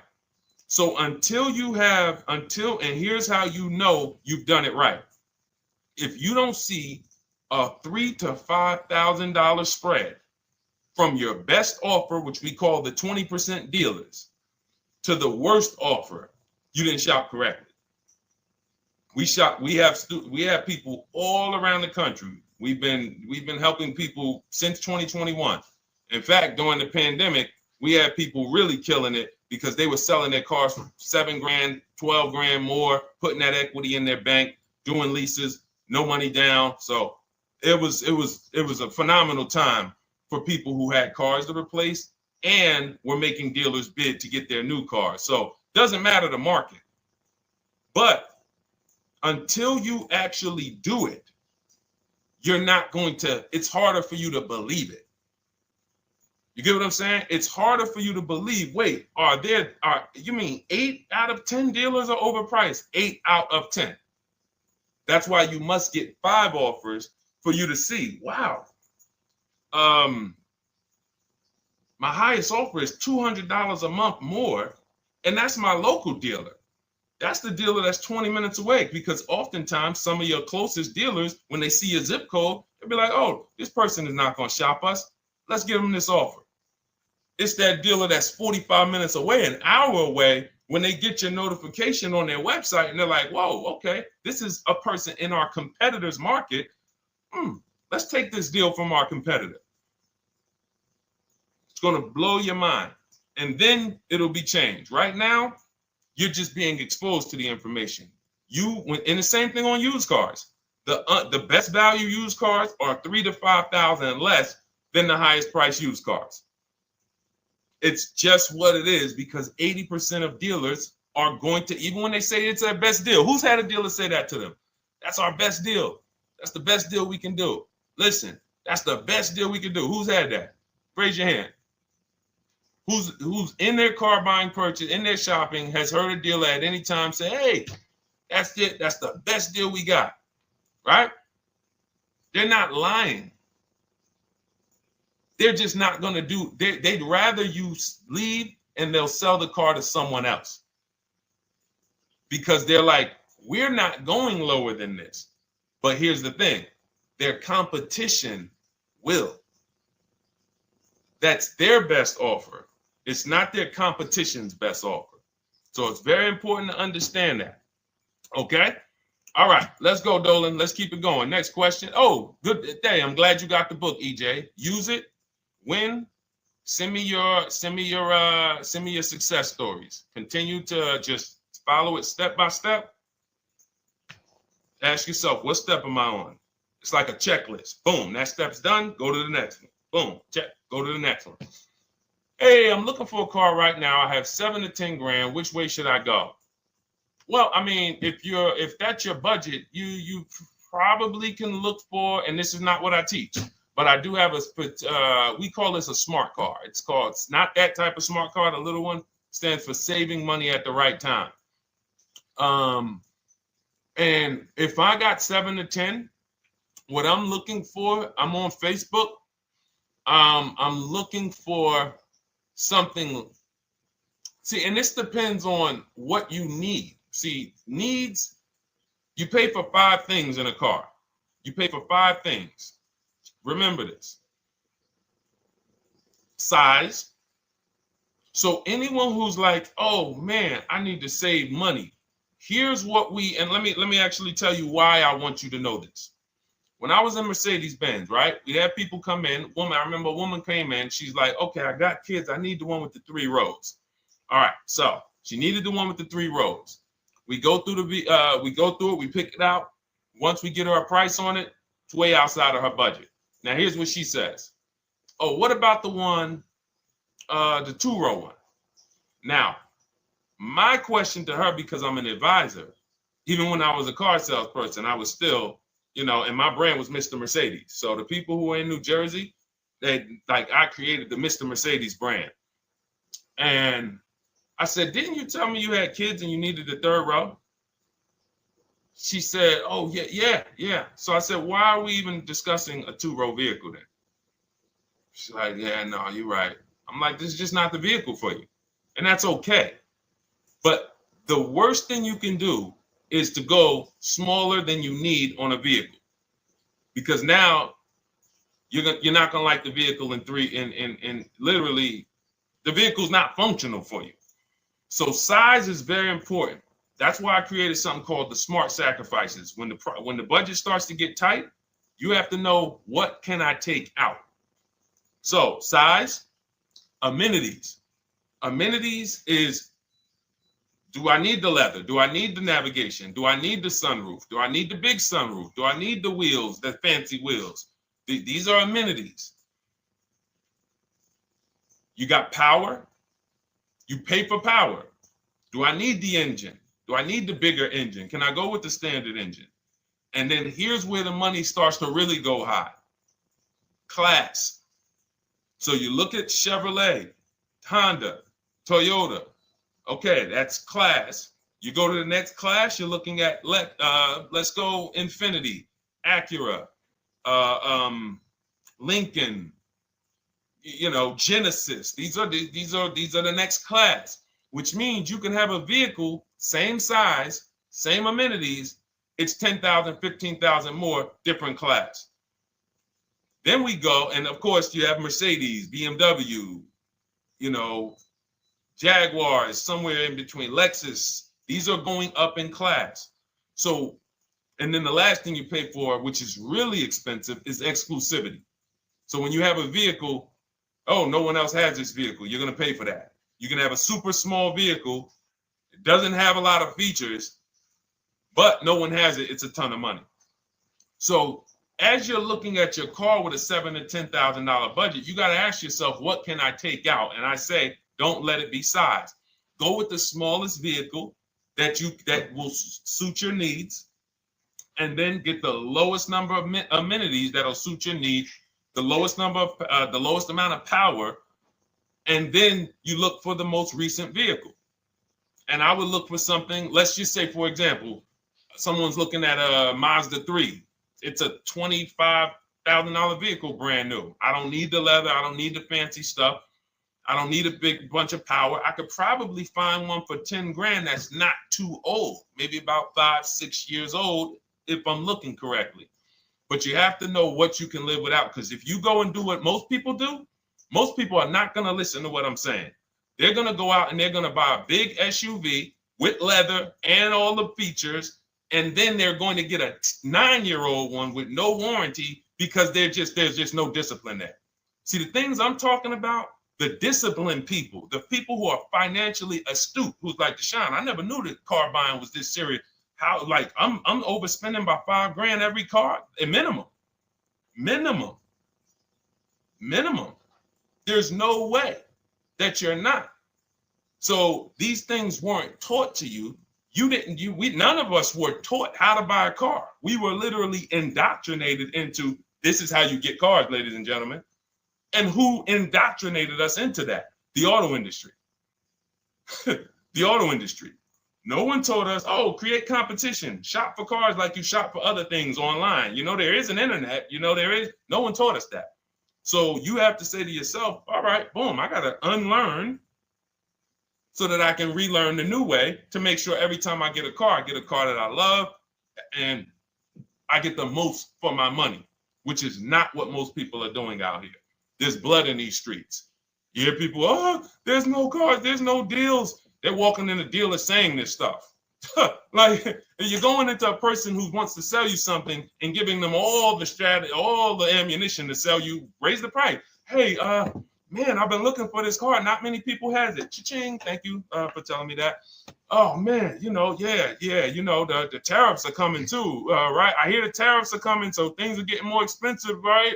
Yep, absolutely. Yes, they are, Mr. Customer. Thanks for saying all of this stuff. That's how most people buy cars.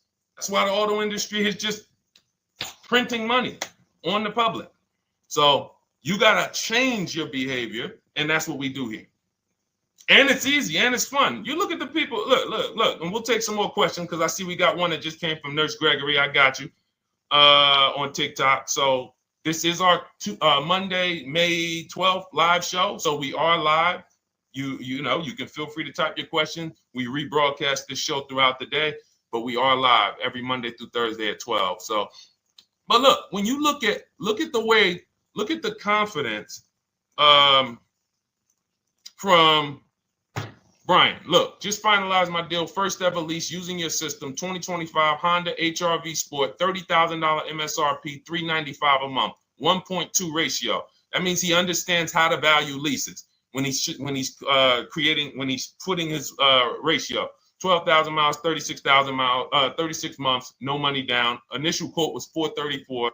Then he used our calculator, and the counter offer came down to 394. Listen to the confidence. Look, I bought your book, use your system, just closed my deal, have positive results to report. A caveat is I wanted a newly released 2026 Genesis, not even out yet, not even out, GB70. And there are no incentives. I could have gotten incentives on the 2025. However, I wanted the 2026, was willing to pay. I reached out to 20 dealers. We show you how to reach out to 25, but on a Genesis, may not have been as many dealers because it's more of a luxury brand. They haven't built as many dealers for Genesis yet. He says he received 9 offers. Look, that's how we know when you're doing it right. 5 offers, 9 offers, 7 offers. How many offers do you get? Thanks, y'all, for running those likes up on TikTok. Could y'all just keep double tapping the screen every time you hear something you like? You're going to see those likes continue to run up. See, this is it. I'm happy with this. Look, he gets an $815 a month payment on a $58,000 vehicle, 1.4. Now, again, 1.4 is incredible value when you add up those payments relative to the MSRP and taxes. Our goal with leases is to be under 1.5%. Now, I know for a fact he could have gotten about 1.2 on a 2025 Genesis because I just saw a person who's using our system get that. Phenomenal deal. But he wanted that 2026. So he gets his bids. And again, until you see the other offers that are 150, if every single time you get a car, you're not seeing $3,000 to $5,000 minimum from the car you get to the other offers that were offered to you, then you weren't shopping correctly. And again, if you want to do it yourself, you want to call around to get quotes, feel free to do that. We do this all online without talking. Who doesn't like to talk to dealers? Type me in the chat. You don't like to talk to dealers. So the people who are using our stuff, they're not going in trying to remember, oh, I'm in the dealership now. Let me say, what did Deshone tell me to say? All right. Oh, man, I'm not supposed to tell them about my trade-in. That's old 2005 stuff that car dealers been on. We've been knew about that stuff, that you were holding your trade-in till the end.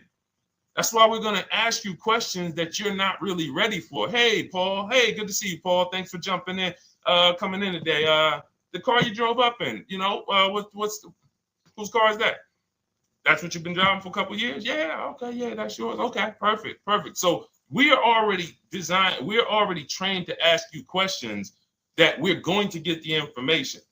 So the only way, I'm not training you to go in and do battle and negotiate with someone who negotiates 3 times a day, 5 days a week. When you step back, start making dealers negotiate with themselves. That's what bidding is.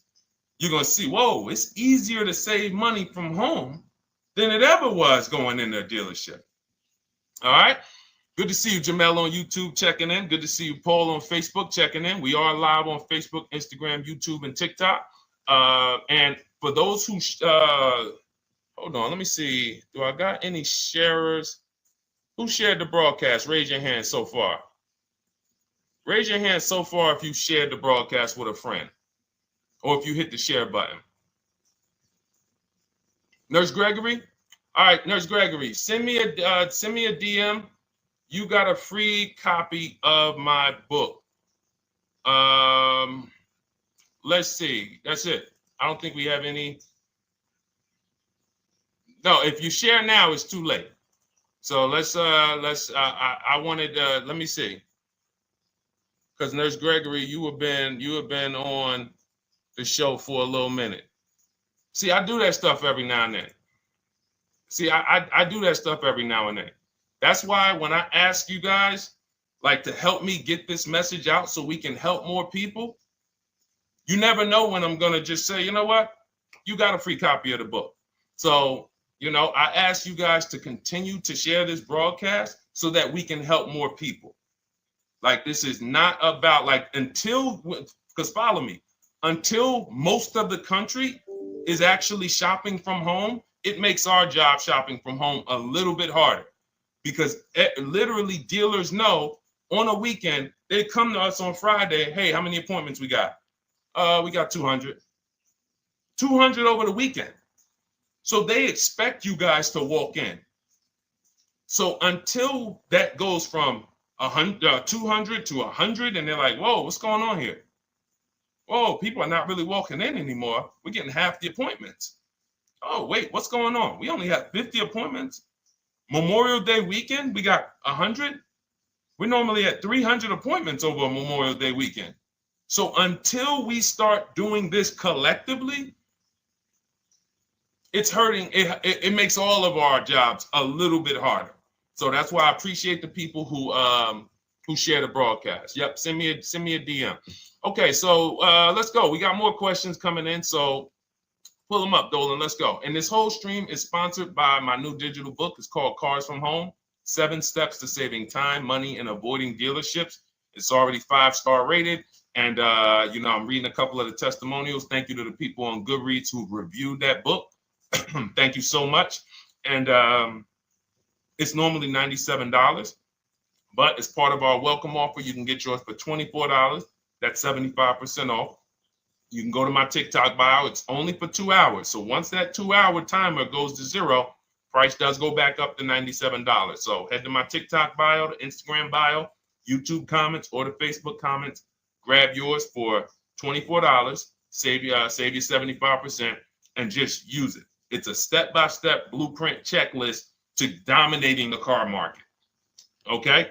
And someone remind me to talk about the 3 pillars of great car deals before I end the show. Please, the 3 pillars of great car deals. We got about another 45 minutes, but remind me before we end the show. If you don't operate with the 3 pillars, there's no way you can get a great car deal. And I know this sounds like bad news, but I can't get you the good news. I'm like a financial doctor. And we have financial cancer when it comes to cars. So it's not a pleasant thing, but we can get you to the other side. You're losing a ton of money. You're losing equity. You don't even know you can sell cars without the title that you haven't paid off yet. You don't know you can sell leases. All of this stuff is costing you thousands and thousands of dollars, but we can get you to the other side. Third, so nowadays, it's always better to just buy new, especially if you plan on keeping the car long term. No, absolutely not. If I'm keeping the car long term, there's something. So step 1 in our book is called the 8-year rule. It's the 8-year rule. Who's always wanted to know what's better, buying or leasing? Type me if you've always been like, Deshone, I hear about buying, I hear about leasing. When is it better? When is it better to buy? When is it better to lease? Who's had that question? We have an anchor called the 8-year rule, which answers the question. The next car you're buying, how many years are you planning to keep it? Type it in the chat. We had a bunch of people that said they'll be shopping. The next car you're going to be purchasing, how many years do you plan to keep it? Okay, Nurse Gregory, I see 5. Okay, let's get some more answers. How many years do you plan on keeping the next car you are going to purchase? 2 to 3 years, Jamel Singletary. Perfect. Good to see you, Jamel. Rain King Leo on Instagram, 2 to 4 years. Perfect. Okay. Paul on Facebook says as long as possible. You got to go with a year. See, that's the reason why. See, the longest possible, well, give me a year, a number of years, because you're going to see people be like, oh, I plan on keeping that car, and I didn't do the research to even find out that the car wouldn't last that long. So, I'm not going to buy certain cars planning to keep them as long as possible, because it says literally around 100,000 miles, I'm going to start having problems with them. So if I buy them pre-owned, then I get to 80,000 miles. I mean, car starts having, so we need years. Mel Nelson on Facebook, 9. Paul, I see you, 10. Okay, Danielle Rosario on YouTube, 5 at least. So check this out. Roashu, I'm sorry, I probably butchered your name, on Instagram, 6. All right, DJ Ant Nice on TikTok, 6. Okay, 8-year rule says If your answer to that question was 8 years or longer, you should be shopping for a purchase, new or pre-owned, depending on your budget. Now, if your answer was less than 8, then you should be shopping for a lease. Both of these things come with caveats. Below market. Not these lease deals you see on commercials. Those are not lease deals. I don't even call them deals. None of those prices, as you guys see me share the leases that my students get all around the country and the people who read my book, you're going to be like, wait a minute. Those don't sound anything like the prices I see on the commercials. They're not. We get below market leases. And most of the time with no money down. We always shop with no money down. On a purchase, you need a below market purchase. Again, you should see $3,000 to $5,000 above on other cars that you didn't buy. So the car you got, whether you're purchasing it or leasing it, it should be $3,000 to $5,000 below the other offers that you've seen, the other cars that you've seen online. So when we look and say, do we go new or pre-owned? And I know some of you got shocked with who was taught never lease a car. Like when I just said the 8-year rule, and I said, hey, all of you who your answer, Jamel, 2 to 3, you should be shopping for a below market lease. Dario, YouTube, you should be shopping for a below market lease. Madison, Marv on Instagram, below market lease. Yep. Rain, you've had your car for 3 years. You're already debating getting rid of it. You should be shopping for a below market lease. Yep. Nurse Gregory, below market lease. DJ Ant Nice, below market lease. We'll talk about that in a little bit. You can ask why. But raise your, if you were taught never get a lease, never lease a car, let us know in the chat and we'll handle that. But I want to answer the rest of this question because he asked, is it always better to buy new? So if his answer, for those of you who said, I'm keeping more than 8 years, I'm not breaking the 8-year rule, I'm shopping, don't think about leasing. You're keeping at least 8 years, leasing should not even be in your vocabulary. Now, new or pre-owned. That's based on 2 things. First is budget, because you want to go over your needs and say, what do I need? Can I get everything I need in a car for my budget? New? No. Most times, you can't. So if you have a large budget and you're like, Deshone, I could actually go new or pre-owned. What should I get? Now that's a matter of your values. The values say, I've had 2 groups of people, long-term people. When I was in dealerships, some of you know I was with Mercedes for 5 years, General Motors for 5 years. I've been in the auto industry for 14 years. People would say, Deshone, man, I only get a new car. I'm like, yeah, I only get a new car every 10 years. That's why I get my new car. I'm going to treat myself. That's values. Now, some people say, well, I could afford both, but you know what? I want to knock 20, 30, 40% off the price. That's values. So it's a matter of your values. If you can afford both. But no, there's no one-size-fits-all formula. That's what got you guys in trouble. That's where you get in trouble at. Listening to people online and say, all of you should do this. All of you who's heard people say, this is the funniest thing in the world to me. Who's heard people say some teachers, car gurus who've only bought 30 cars in their life, they think they're a guru. Who's heard them say, never buy a new car? No one should ever buy a new car ever. Who's heard that? Who's heard that? Who's heard that? I'm going to tell y'all how funny this is and how bad this advice is. And one day, I would love to be on a panel with like people who talk cars. All I need is 10 minutes. We're gonna rip them from leasing down to everything. So everyone should buy a used car, right? Oh, wait, I don't want to talk about your dad though. Miss you dad. She said I heard it from my dad. All right, but your dad probably is not saying everyone should buy used cars. There are people who say, all right, Paul, you've heard it. All right, Rain King Leo, you've heard it. So let me ask you a question. If we ask some of these people who swear, hey, none of you should ever buy, and they talk to millions of people, and they preach this, no one should ever buy a used car. So here's the question. how do the cars become used? If no one should buy a pre-owned car, if no one should buy a new car, rather, how do the cars become used? So let's just say you could snap your fingers. So if you had it your way, no one would buy a used car. No one would ever buy a used car, ever. So you snap your fingers, that would be your wish, right? Yes, exactly. So how do the cars become used then? So if something that you're suggesting could not get 100% market penetration, it's not a good idea. It's not realistic. There are people who should be leasing new cars below market. When you lease a car, you get a brand new car that year, 2025, all the latest and greatest. You're the first driver, unless you get a demo, which has maybe, it's a couple months old, within a couple thousand miles. But other than that, it's a new car. That's what you're leasing. Got to get multiple offers or they're going to overcharge you. You'll go in, you try to go in and, hey, work me up a lease deal. You'll be like, whoa, this doesn't sound like what Deshone said those leases. But that's got to say, because we don't go into dealerships to get lease prices. We stay at home and get multiple prices from home. You're walking into an 80% dealer.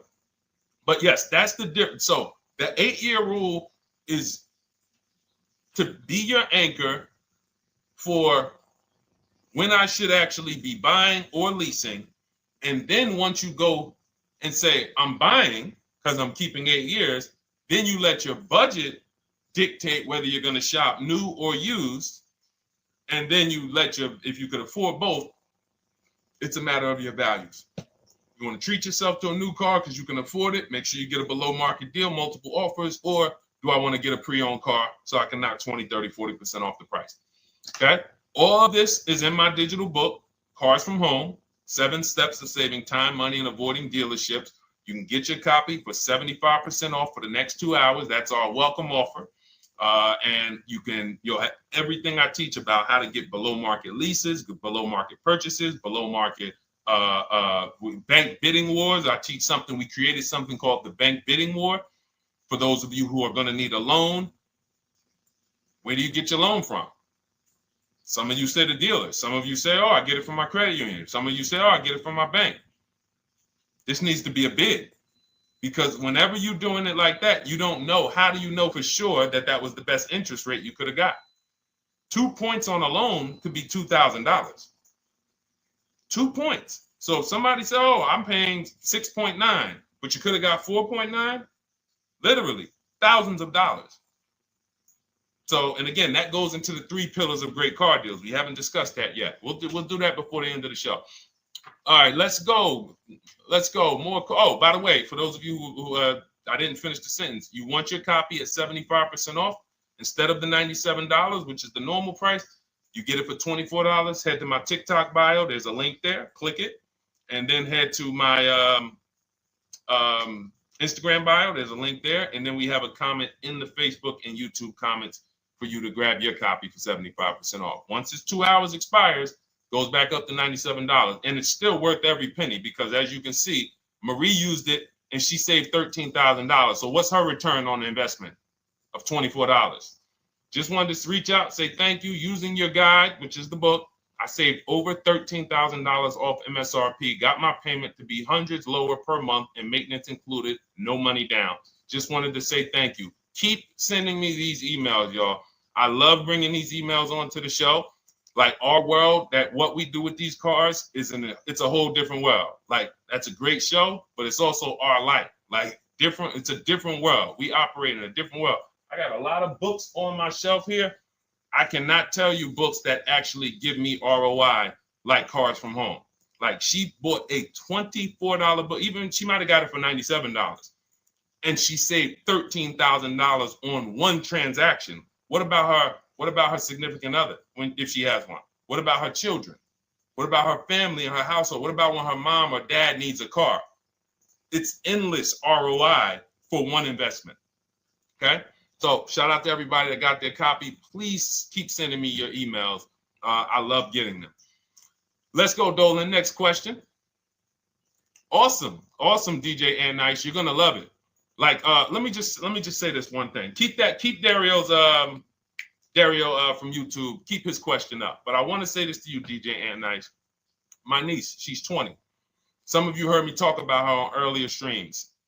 She told me, listen, Uncle, when she asked me, what should I do? I said, I knew she's not keeping the car 8 years. I asked her because there are some young people who just are not into cars. Like they will literally drive one car long term, but typically in your 20s, things are changing, jobs are changing, families changing.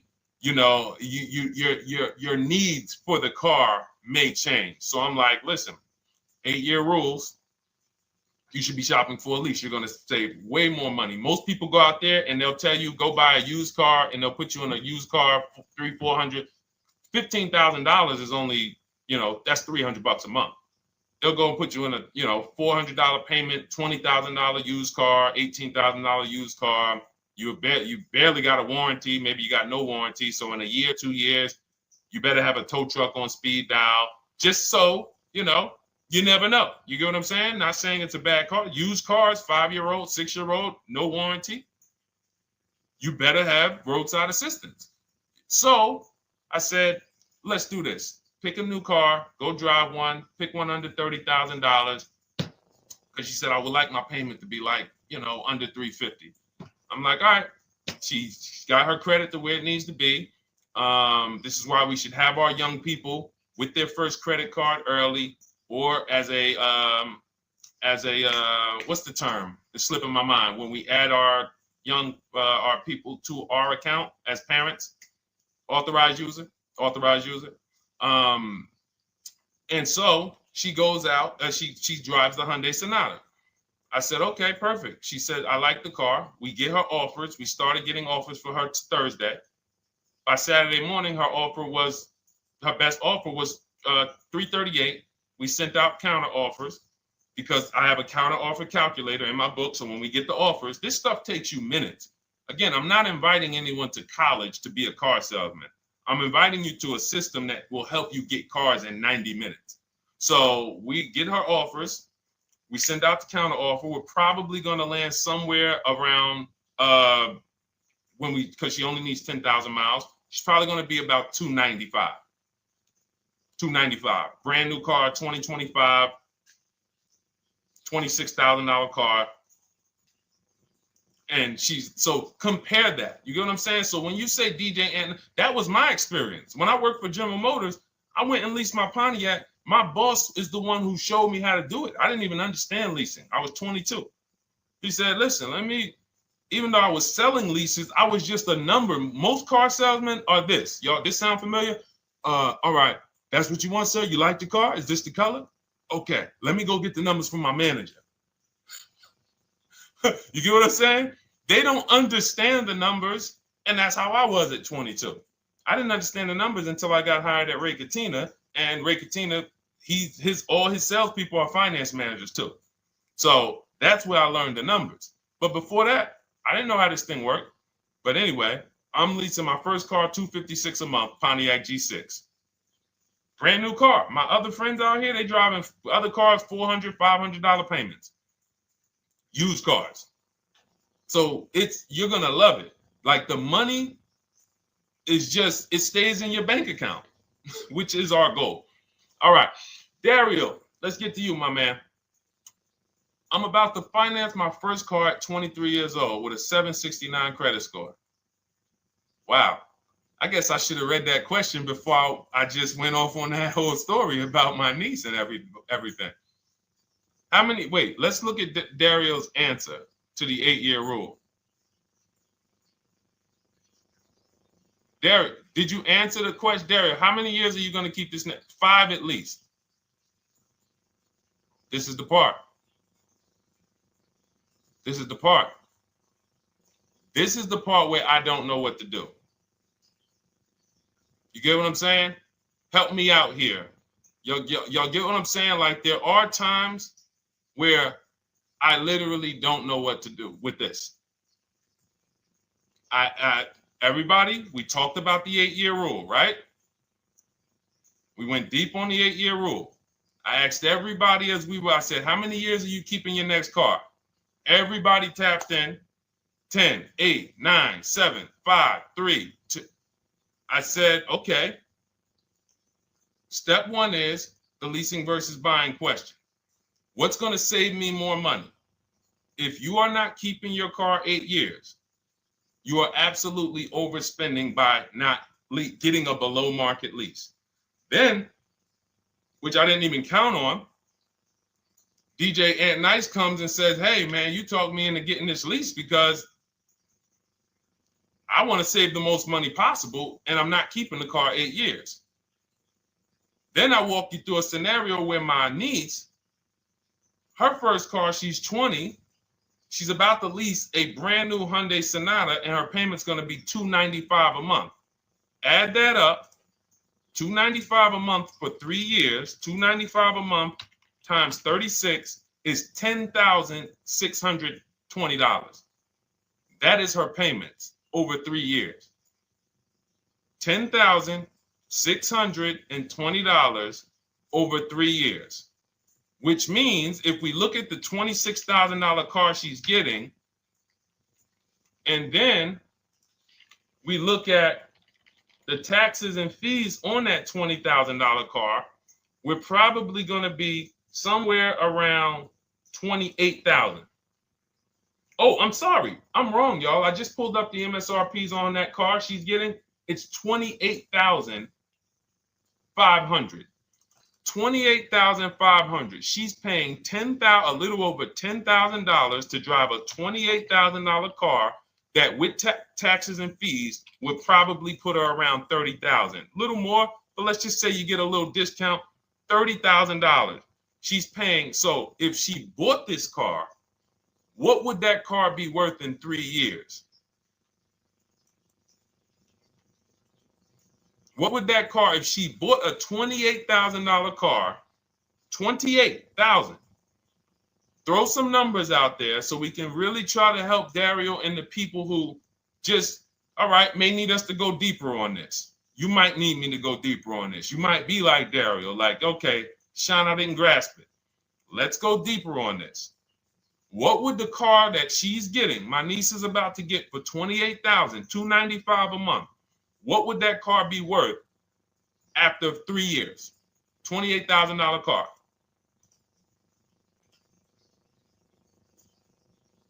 KJ Wonder, it's in the bio. Just click that link in the bio and you'll see a link that says $24 welcome special. Go grab it and come on back to the stream.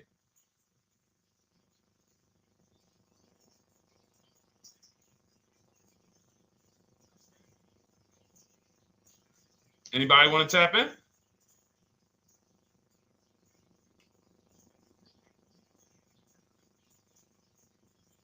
Thank you, DJ and Nice. I don't think that's right. So a $28,000 car after 3 years is worth 23? No. That's not after 3 years. That's probably like 1 year. After 1 year, it'll probably be worth 23.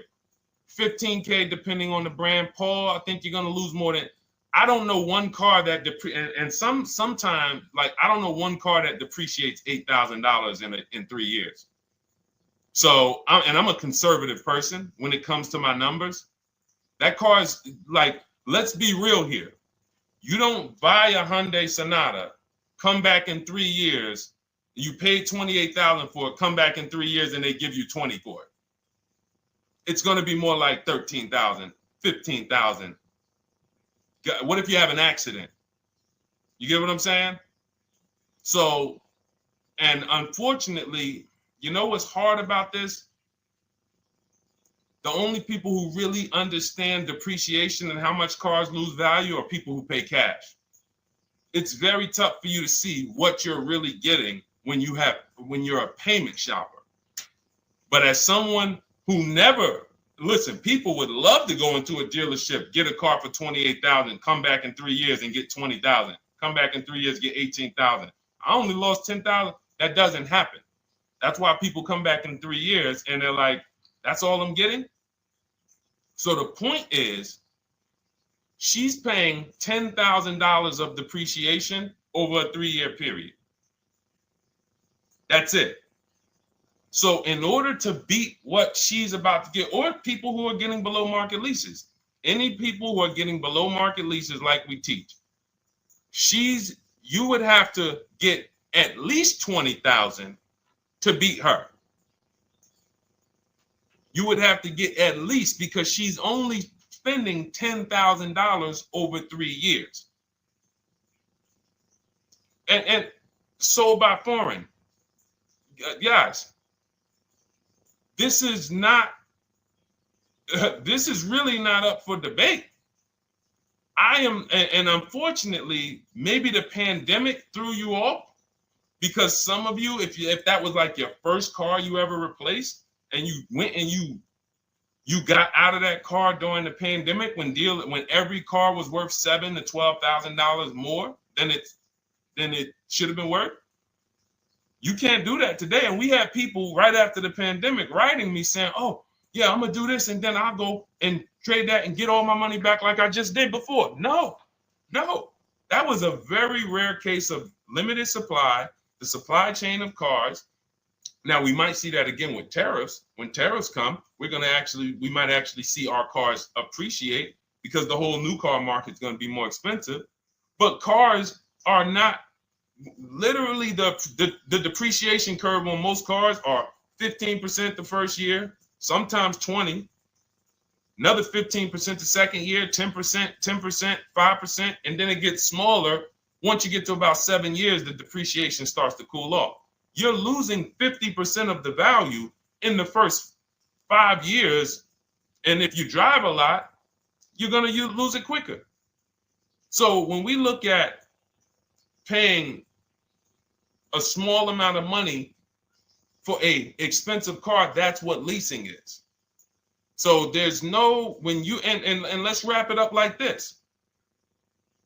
If she would have bought this car, this same, because this is really a leasing versus buying lesson. And I don't know, however deep we need to go on it, that's how much deep we need to go until some people it clicks, because it may not click for everyone. I'm trying to make it as simple as I can, which is why I'm only talking about what's coming out of your bank account. Like, isn't that what we're supposed to care about? But for some reason, some of us are thinking about other things when it comes to cars.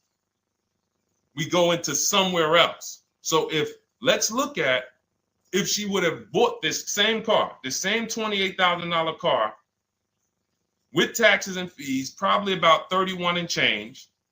But let's just round it off to 30. What's her car payment, everyone? Those of you who know the rule, every $5,000 is about how much per month on a loan?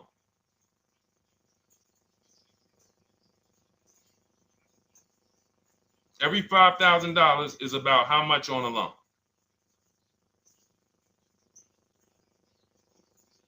Now, every 5,000, thank you, DJ Ant Nice, you got it, $100. So again, these are videos that I make that, thank God, has been seen hundreds of thousands of times, some of them into the million. Every $5,000 is about $100 per month on a 5-year loan. Yep, you got it, Jamel.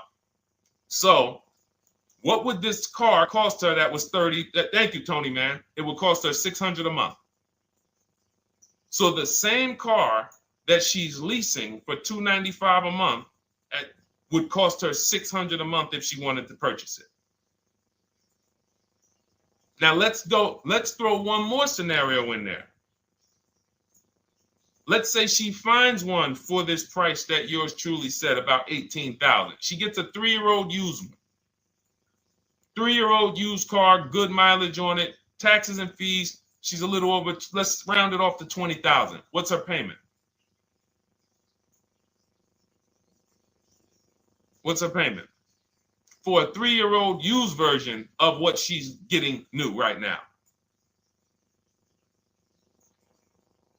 $400. So where does it make sense to purchase at? Thank you, D-Boss. On TikTok, we see you. We are live. This is our Monday, May 12th live show. We're live from 12 to about 1:30 Eastern time, Monday through Thursday. Mark your calendars so you don't miss a show. 400. Where does it make sense at?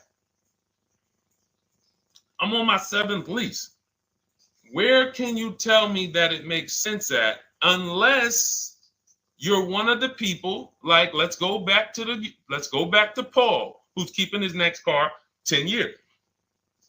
Let's go to, Paul on Facebook. Let's go to, who else we got? We got a bunch of people that said 8 to 10. Nope, not too many. That's why I read all of that, and I'm like, yo, all of you people should be leasing. 10 years. Wait, nope. I can't find many of you who said you were going to be keeping more than 8 years. So where does it make sense at?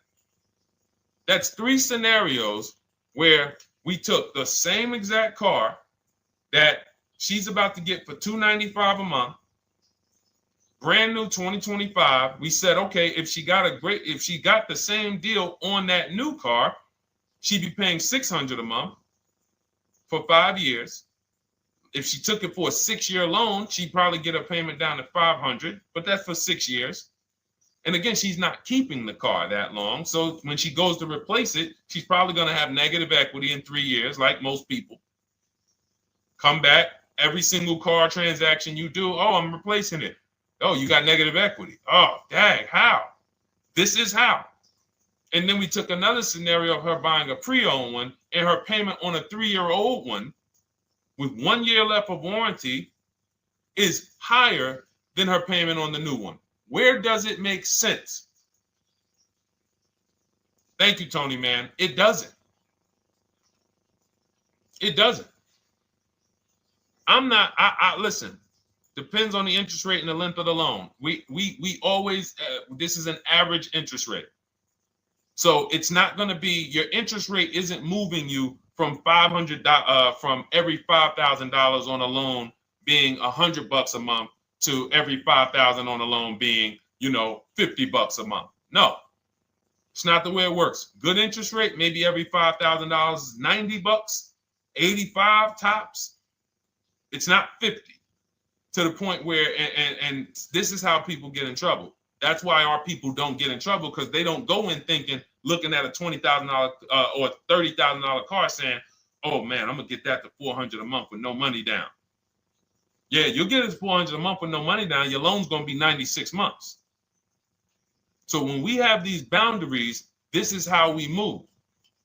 We're not even talking about the bidding process. We're talking about the bidding process is how we get the dealers to give us the best prices. Right now, what we're talking about is structuring our deals. Because if you go out and you get a great deal on a purchase, but you should have leased, you got a bad deal. You got a bad deal. If you go out and you get a great deal on a purchase, let's just say she gets $5,000 off this car. So instead of 30, she purchased it, she got them to knock off $5,000. Her payment still, instead of $30,000, it's $25,500 a month. Thank you, Just Enjoy, appreciate it. It's fine. So a great deal on a purchase, when you are not keeping the car 8 years, is a bad deal, because it cannot compare to if you had gotten a below market lease. It just doesn't compare. That's why I'm showing you these numbers. I'm a math person. I was in calculus as a junior. I love math. And my goal is to try to make the math simple by just showing y'all, hey, here's 3 scenarios: new car, used car, lease. Here are the numbers: $600 a month, $400 a month for the used car, $295 a month for the lease. But we say we want to save money. We say, oh man, things are getting more expensive. Money's important. But we're still letting old mindsets make us do things that don't serve us, because we were taught that, even though it makes no financial sense. So the hardest thing that I have to do is get you to unlearn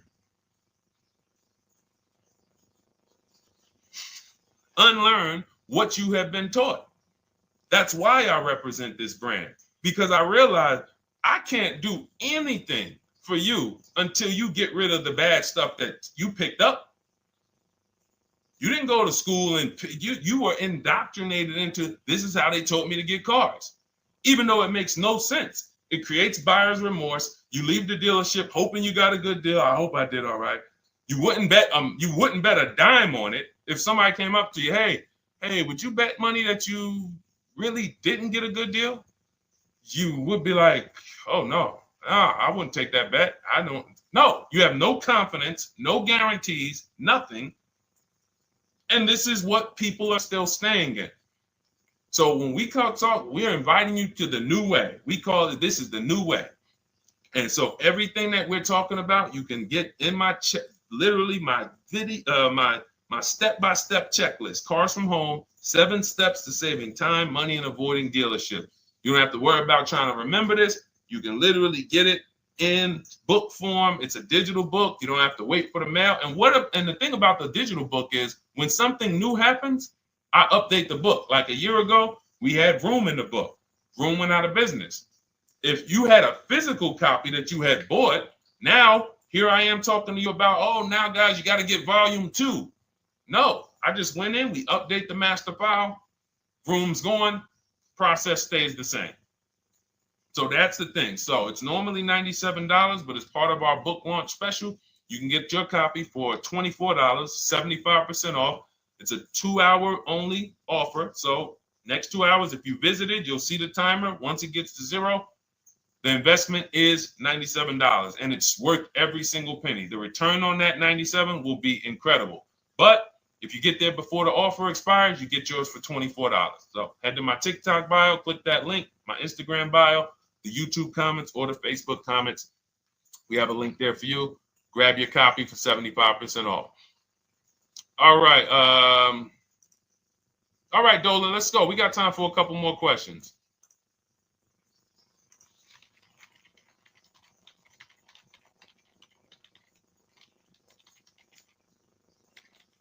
Okay, I'm shopping for a 2018 to 2019 Platinum Escalade. Should I buy in town, or what do you feel about delivery charges from out of town? I would compare. So it goes back to what we started talking about on in the show when we first started. Total. This is why you need to know the original price. So when you know the original price, what you're looking at, and this is everyone who's shopping for a used car. Without knowing the original price, you're just grabbing at straws. You're buying based on made-up prices. You don't know. How do I know he's asking $65,000 for it? How do we know that's a good price? You don't. Buyer's remorse prone. Zero confidence in what you pay. But when we know the new price, oh, the original price of this one was $102,000. Original price of this one was $110,000. Original price of this one was $90,000. And when we get into more expensive cars, the losses become way more. To whom much is given, much is also required. So the losses on 80, 90,000, 200 Bentleys, Rolls Royces, the losses become multiplied dramatically. So if we knew, okay, this one was originally $102,000, they're offering this for $60,000. Oh man, they're giving me, 50, they're giving me 45% off. Oh man, this one right here was originally $90,000, but they're offering it to me for, $64,000. Well, they're only giving me 30% off. So you'll look, without knowing the original price, you're buying the wrong car because you're not buying based on value. You're buying based on made up prices. We think this is a good price in the market, but what is the discount off the new vehicle? That's the only thing. And then you use that and you say, okay, well, this one's giving me 45% off. It has 29,000 miles. This one's giving me 30% off. It only has 15,000 miles, and you can judge more accurately. You can judge accurately when you know real discounts versus nothing. So we must know how to get the new price. I mentioned it. Some brands have a agreement with Carfax. You can get it on the Carfax. Some brands have and some brands you can go to Google and Google the window sticker or the Maroni label, and you can get it that way. And then you'll see some companies that may sell it. But again, I'm never buying a used car without knowing the original price. And anyone who's listening to me and using the Cars from Home system, none of these people, Christy, look, none of these people, Milligan, Courtney, Melissa, Sheree, Ken, none of these people are buying a used car without knowing the price, the original price. That's how they get you. So when we look at what the price is with delivery, we're just factoring that in to the overall. So with the delivery, I'm still getting 42% off the original price. With the delivery, I'm still getting, so you factor all in cost compared to the original MSRP, and that tells you what the good deal is or what is not the good deal. And many of you, you're gonna see, whoa, I've been buying used cars that really don't have, because you're gonna pass on a lot of cars. Once you actually start using what we teach, it's an elimination system. It's a sorting process. We weed out the garbage. So a lot of the cars that you would have normally gotten thinking it was the good deal, you're gonna see, whoa, if I didn't know this, I would have got that car, because that car is $2,000 less money online. But when I got the original MSRP, I see that this car has $20,000 more equipment in it. MSRP of this car was 105. MSRP of this car is 85. Whoa. And it might not be that dramatic, but sometimes especially on some luxury cars, it will be. It'll be that different. So this is how we gauge value. So when we pull off in the dealership, you see people, they send their numbers. You're going to be quick to write me. Man, I can't wait to write Deshone and tell him about this. I can't wait. Man, you're going to be just like all these other people, all these people we show. Rosalie, I can't wait to write him because I am confident in my deal now. Like, whoa, bro, I just got a used car. I got 48% off the original price. Man, confidence. Would you bet money that you couldn't have got a better? No, yeah, I bet money, man. I did my research, man. I stayed at home. I used the internet like you walked me through it. There was no better deal. I had to, and you know how I know? There's a couple signals that I look for. People say, man, I had to drive an hour and a half to pick this thing up. I'm like, I know you did it right. People want that neighborhood dealer to be, oh, that's my dealer. You own it? No. Somebody did that. Hey, yeah, I work out with a guy at the gym. He came up to me one day. He said, yeah, because I went to my dealer the other day. And, they was telling me. So when I hear this, that just literally is like, oh, you own a dealership? Oh, no. I mean, you mean the dealer that sells you cars and services? Yes. Okay. See, it's just these are not our friends.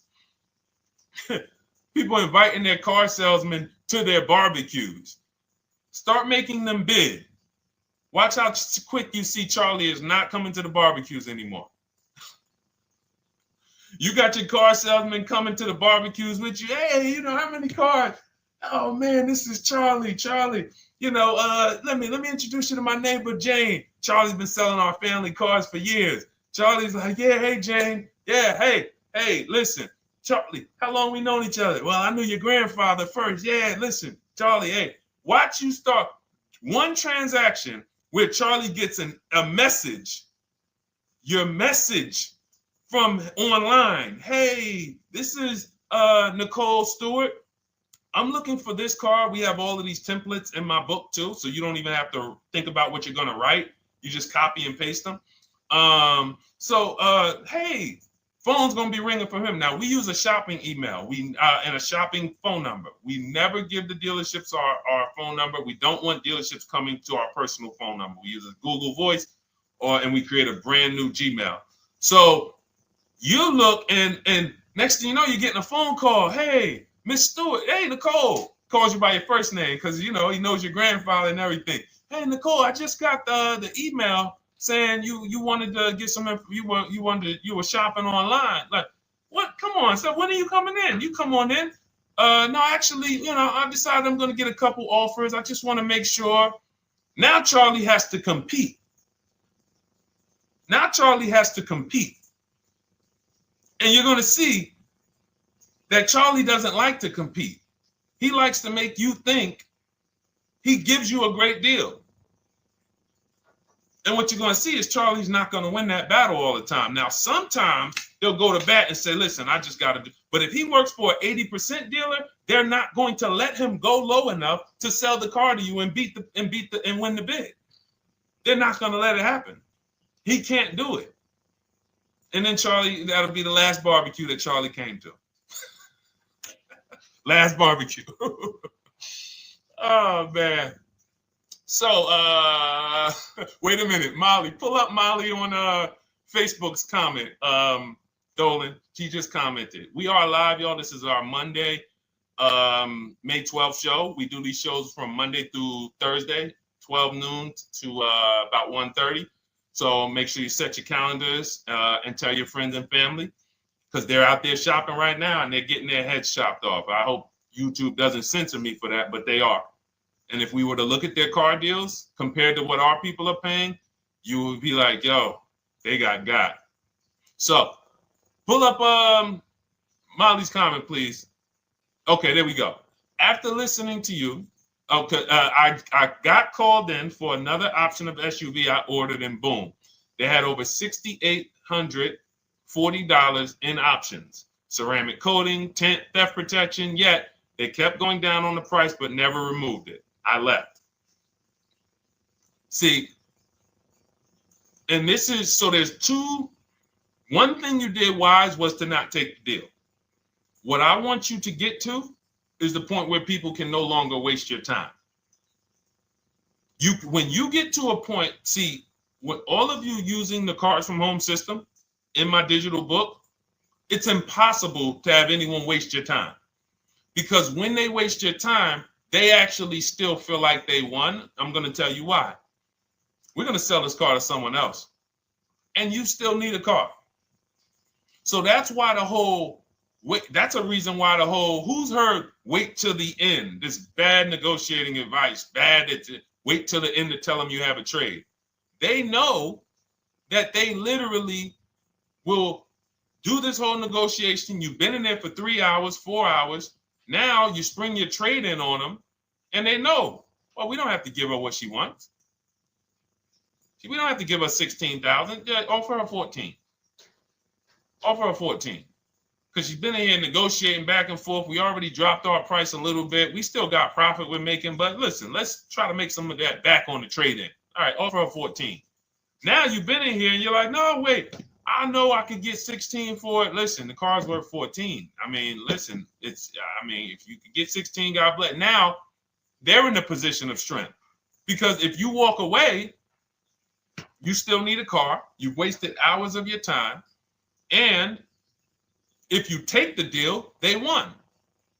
So it's like some people be like, man, because that's what they're thinking about. You know how many people say, Dad, all right, I know I feel like I could get 16, but do I really want to go through this all over again? All right, let's just do the deal. Lost. Didn't get the money for their trade-in, have no idea if they're getting a good price on the new car. They haven't gotten other offers. That's the car business. That's what 95% of people do. That's the car business. Leave thousands on the table.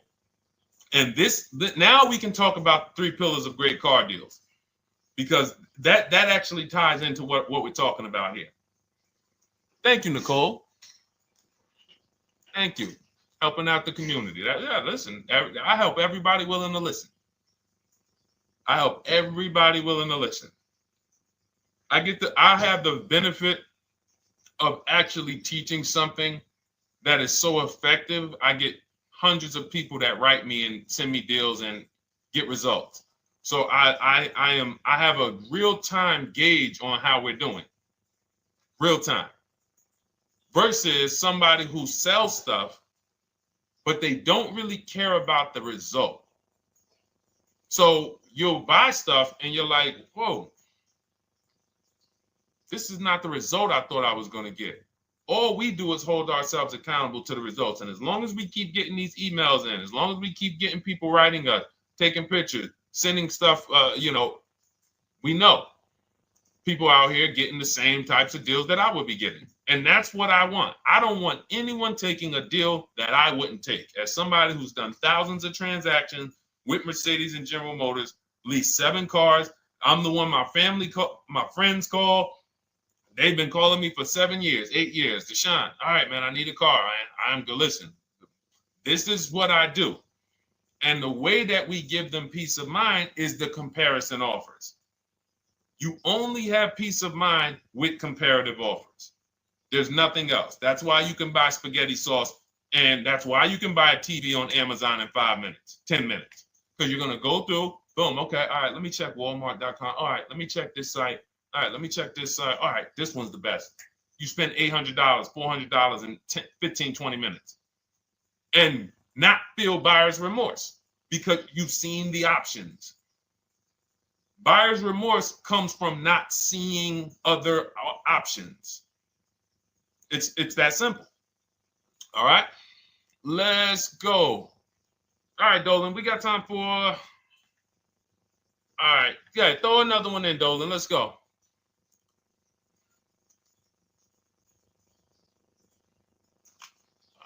right.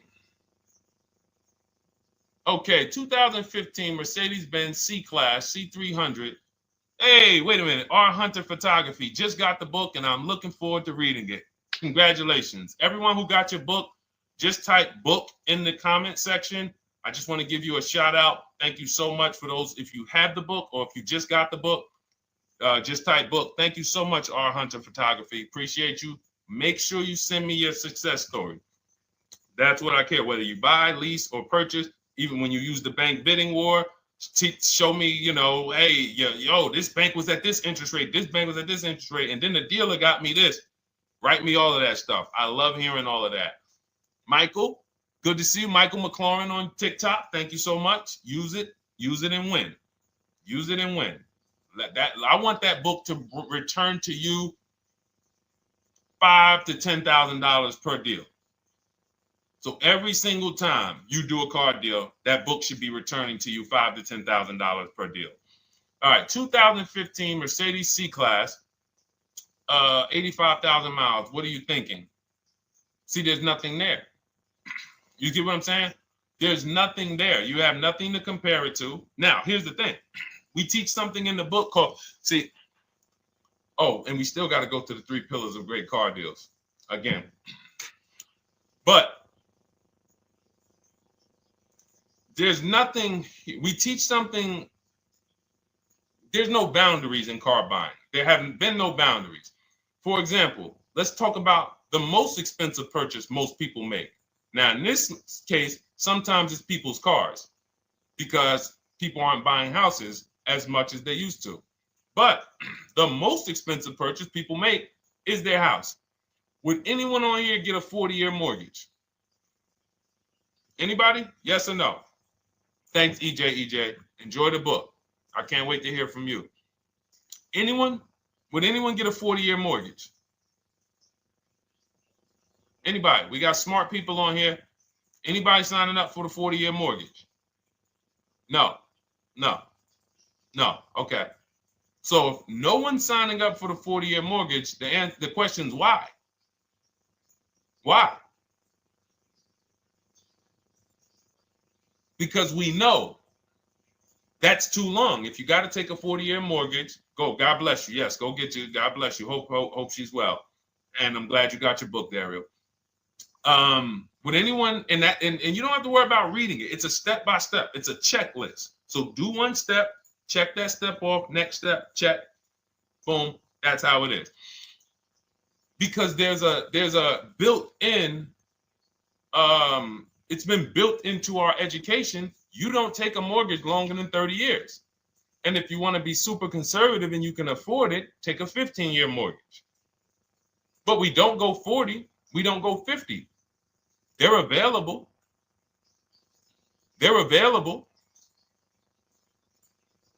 That's the same thing with 8-year car loans, 7-year car loans. And when we look at, so we have something called the rule of 72, which is 6 years, and the 10th birthday.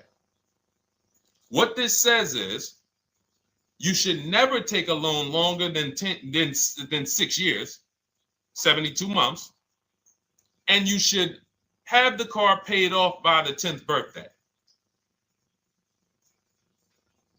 Now, why? Because when I was in Mercedes, people who would come out is two people who hate, this is actually the same person. They hate Mercedes. They hate BMW. Why? Because they had an older one, no warranty, and they could not afford the maintenance and the repairs on top of the money they were paying for it.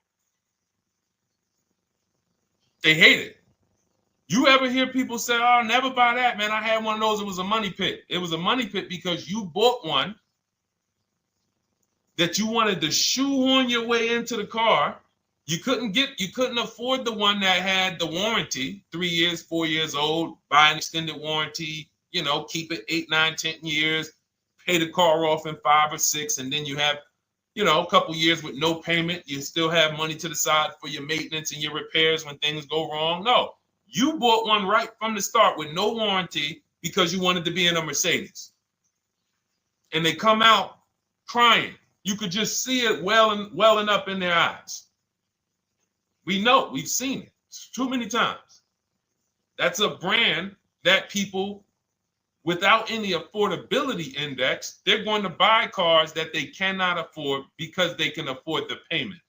And the saying is, if you can't afford to maintain it and repair it, you can't afford the car. So we never want a car that has a loan on it past the 10th birthday. That's an affordability gauge. That means I'm looking at a 6-year-old car.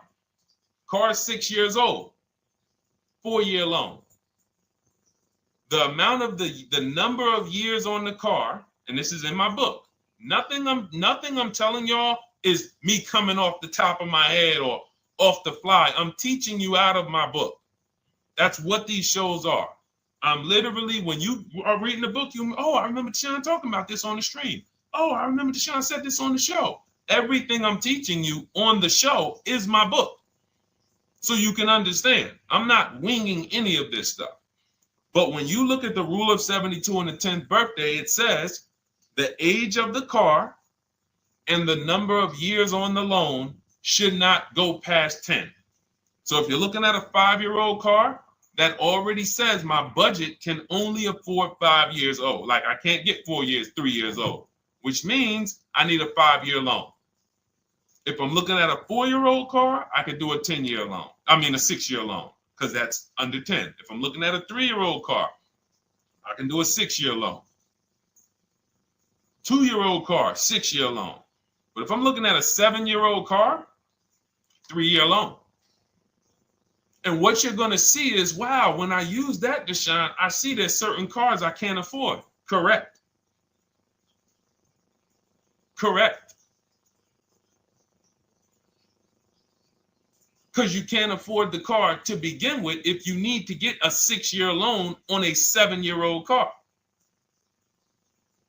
Does that make sense?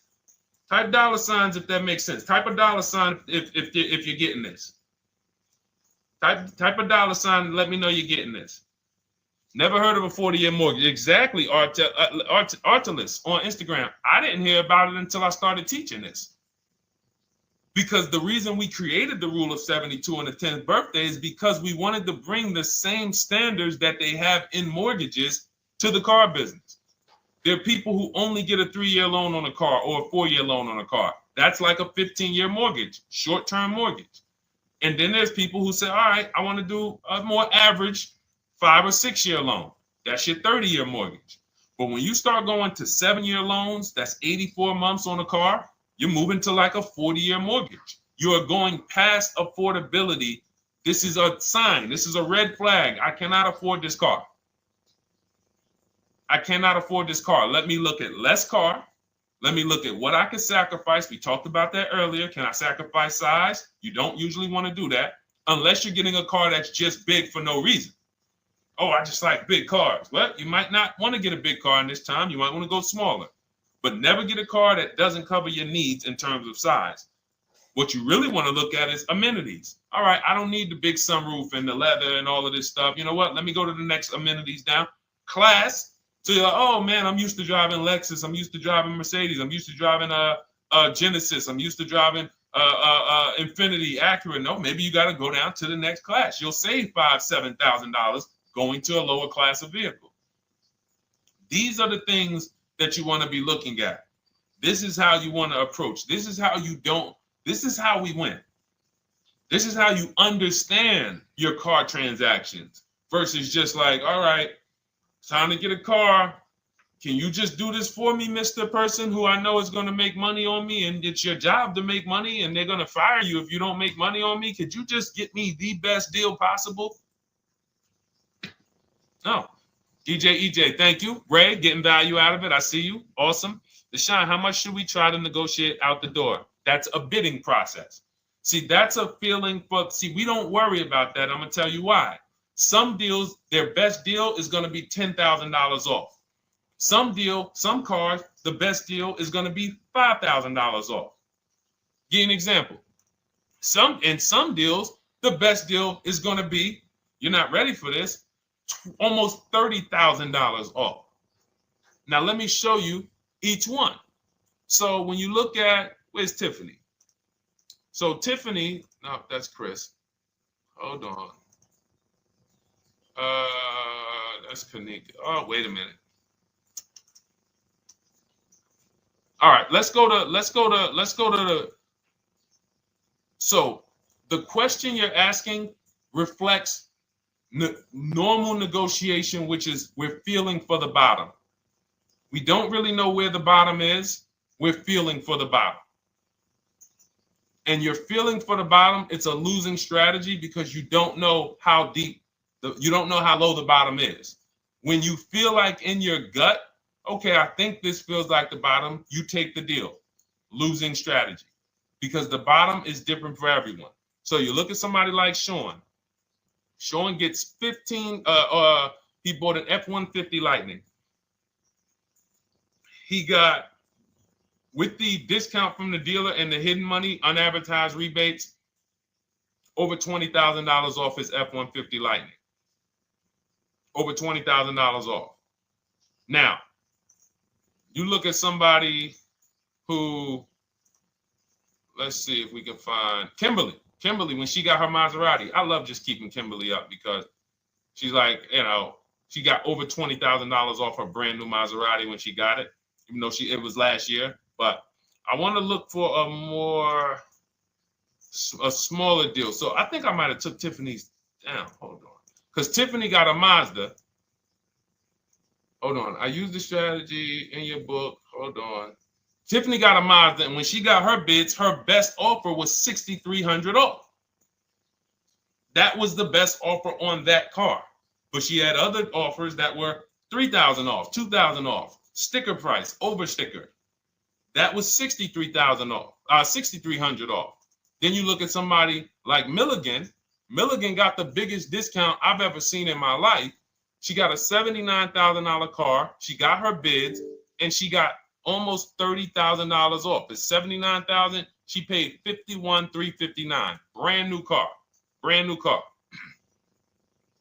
Brand new car. So do you see that if we're trying to feel for the bottom, let's say you think, all right, $3,000 off. I guess that's a good deal. You're getting beheaded. So we cannot feel for the bottom. That is buyer's remorse prone. That is how we have buyer's remorse. The only thing we do is we sit at home, we get bids. That's the name of the game. When you are getting bids, life changes. You now know, oh, this deal is taking off 8. This deal is taking off 2. This deal is taking off 8. This deal is taking off 10. This deal is taking off nothing. Oh, the $10,000 dealer wins the bid. You took off $10,000. That was the bottom. And again, we use the 25-to-5 strategy where I show you how to connect with 25 dealers in 20 minutes from home. You get your bids. You want to call around, do it by phone, call and get your bids by phone. We do this by email without talking. That is what's in my book. That's how we do it. So everything we talked about is in my new digital book. Cars from Home, 7 Steps to Saving Time, Money, and Avoiding Dealerships. Normally $97, part of our welcome offer. You get your copy for $24. That's 75% off. In my TikTok bio, click that link. My Instagram bio, click that link. Or YouTube comments in the Facebook comments, deshonsbook.com. 2 hours, get your $24 and let that continue to make money for you and keep money in your family. We didn't talk about. We didn't talk about selling leases and equity in leases. We didn't talk about the bank bidding wars. We didn't talk about, we did deep on leasing versus buying. We hit on a lot today. Now, for those of you who are like, Deshone, I'm just meeting you, I don't really trust you yet, then start with my free cheat sheets. Dolan will put a link for you. You can go to DeshonesCheatSheets.com, put a link in the comments, and just start with my free cheat sheets. We've given thousands of people have started with my free cheat sheets. That'll expose you to the Cars from Home world, because once you see the value, like, wow, this is what Deshone's giving us for free. What is in the book? The book is your step-by-step checklist, step-by-step blueprint. But if you're like, you know what, let me just get started with the cheat sheets, go grab the cheat sheets. Now, mark your calendars. We're here Monday through Thursday, 12 p.m. Eastern Time. Show usually lasts about 90 minutes. You can bring your questions.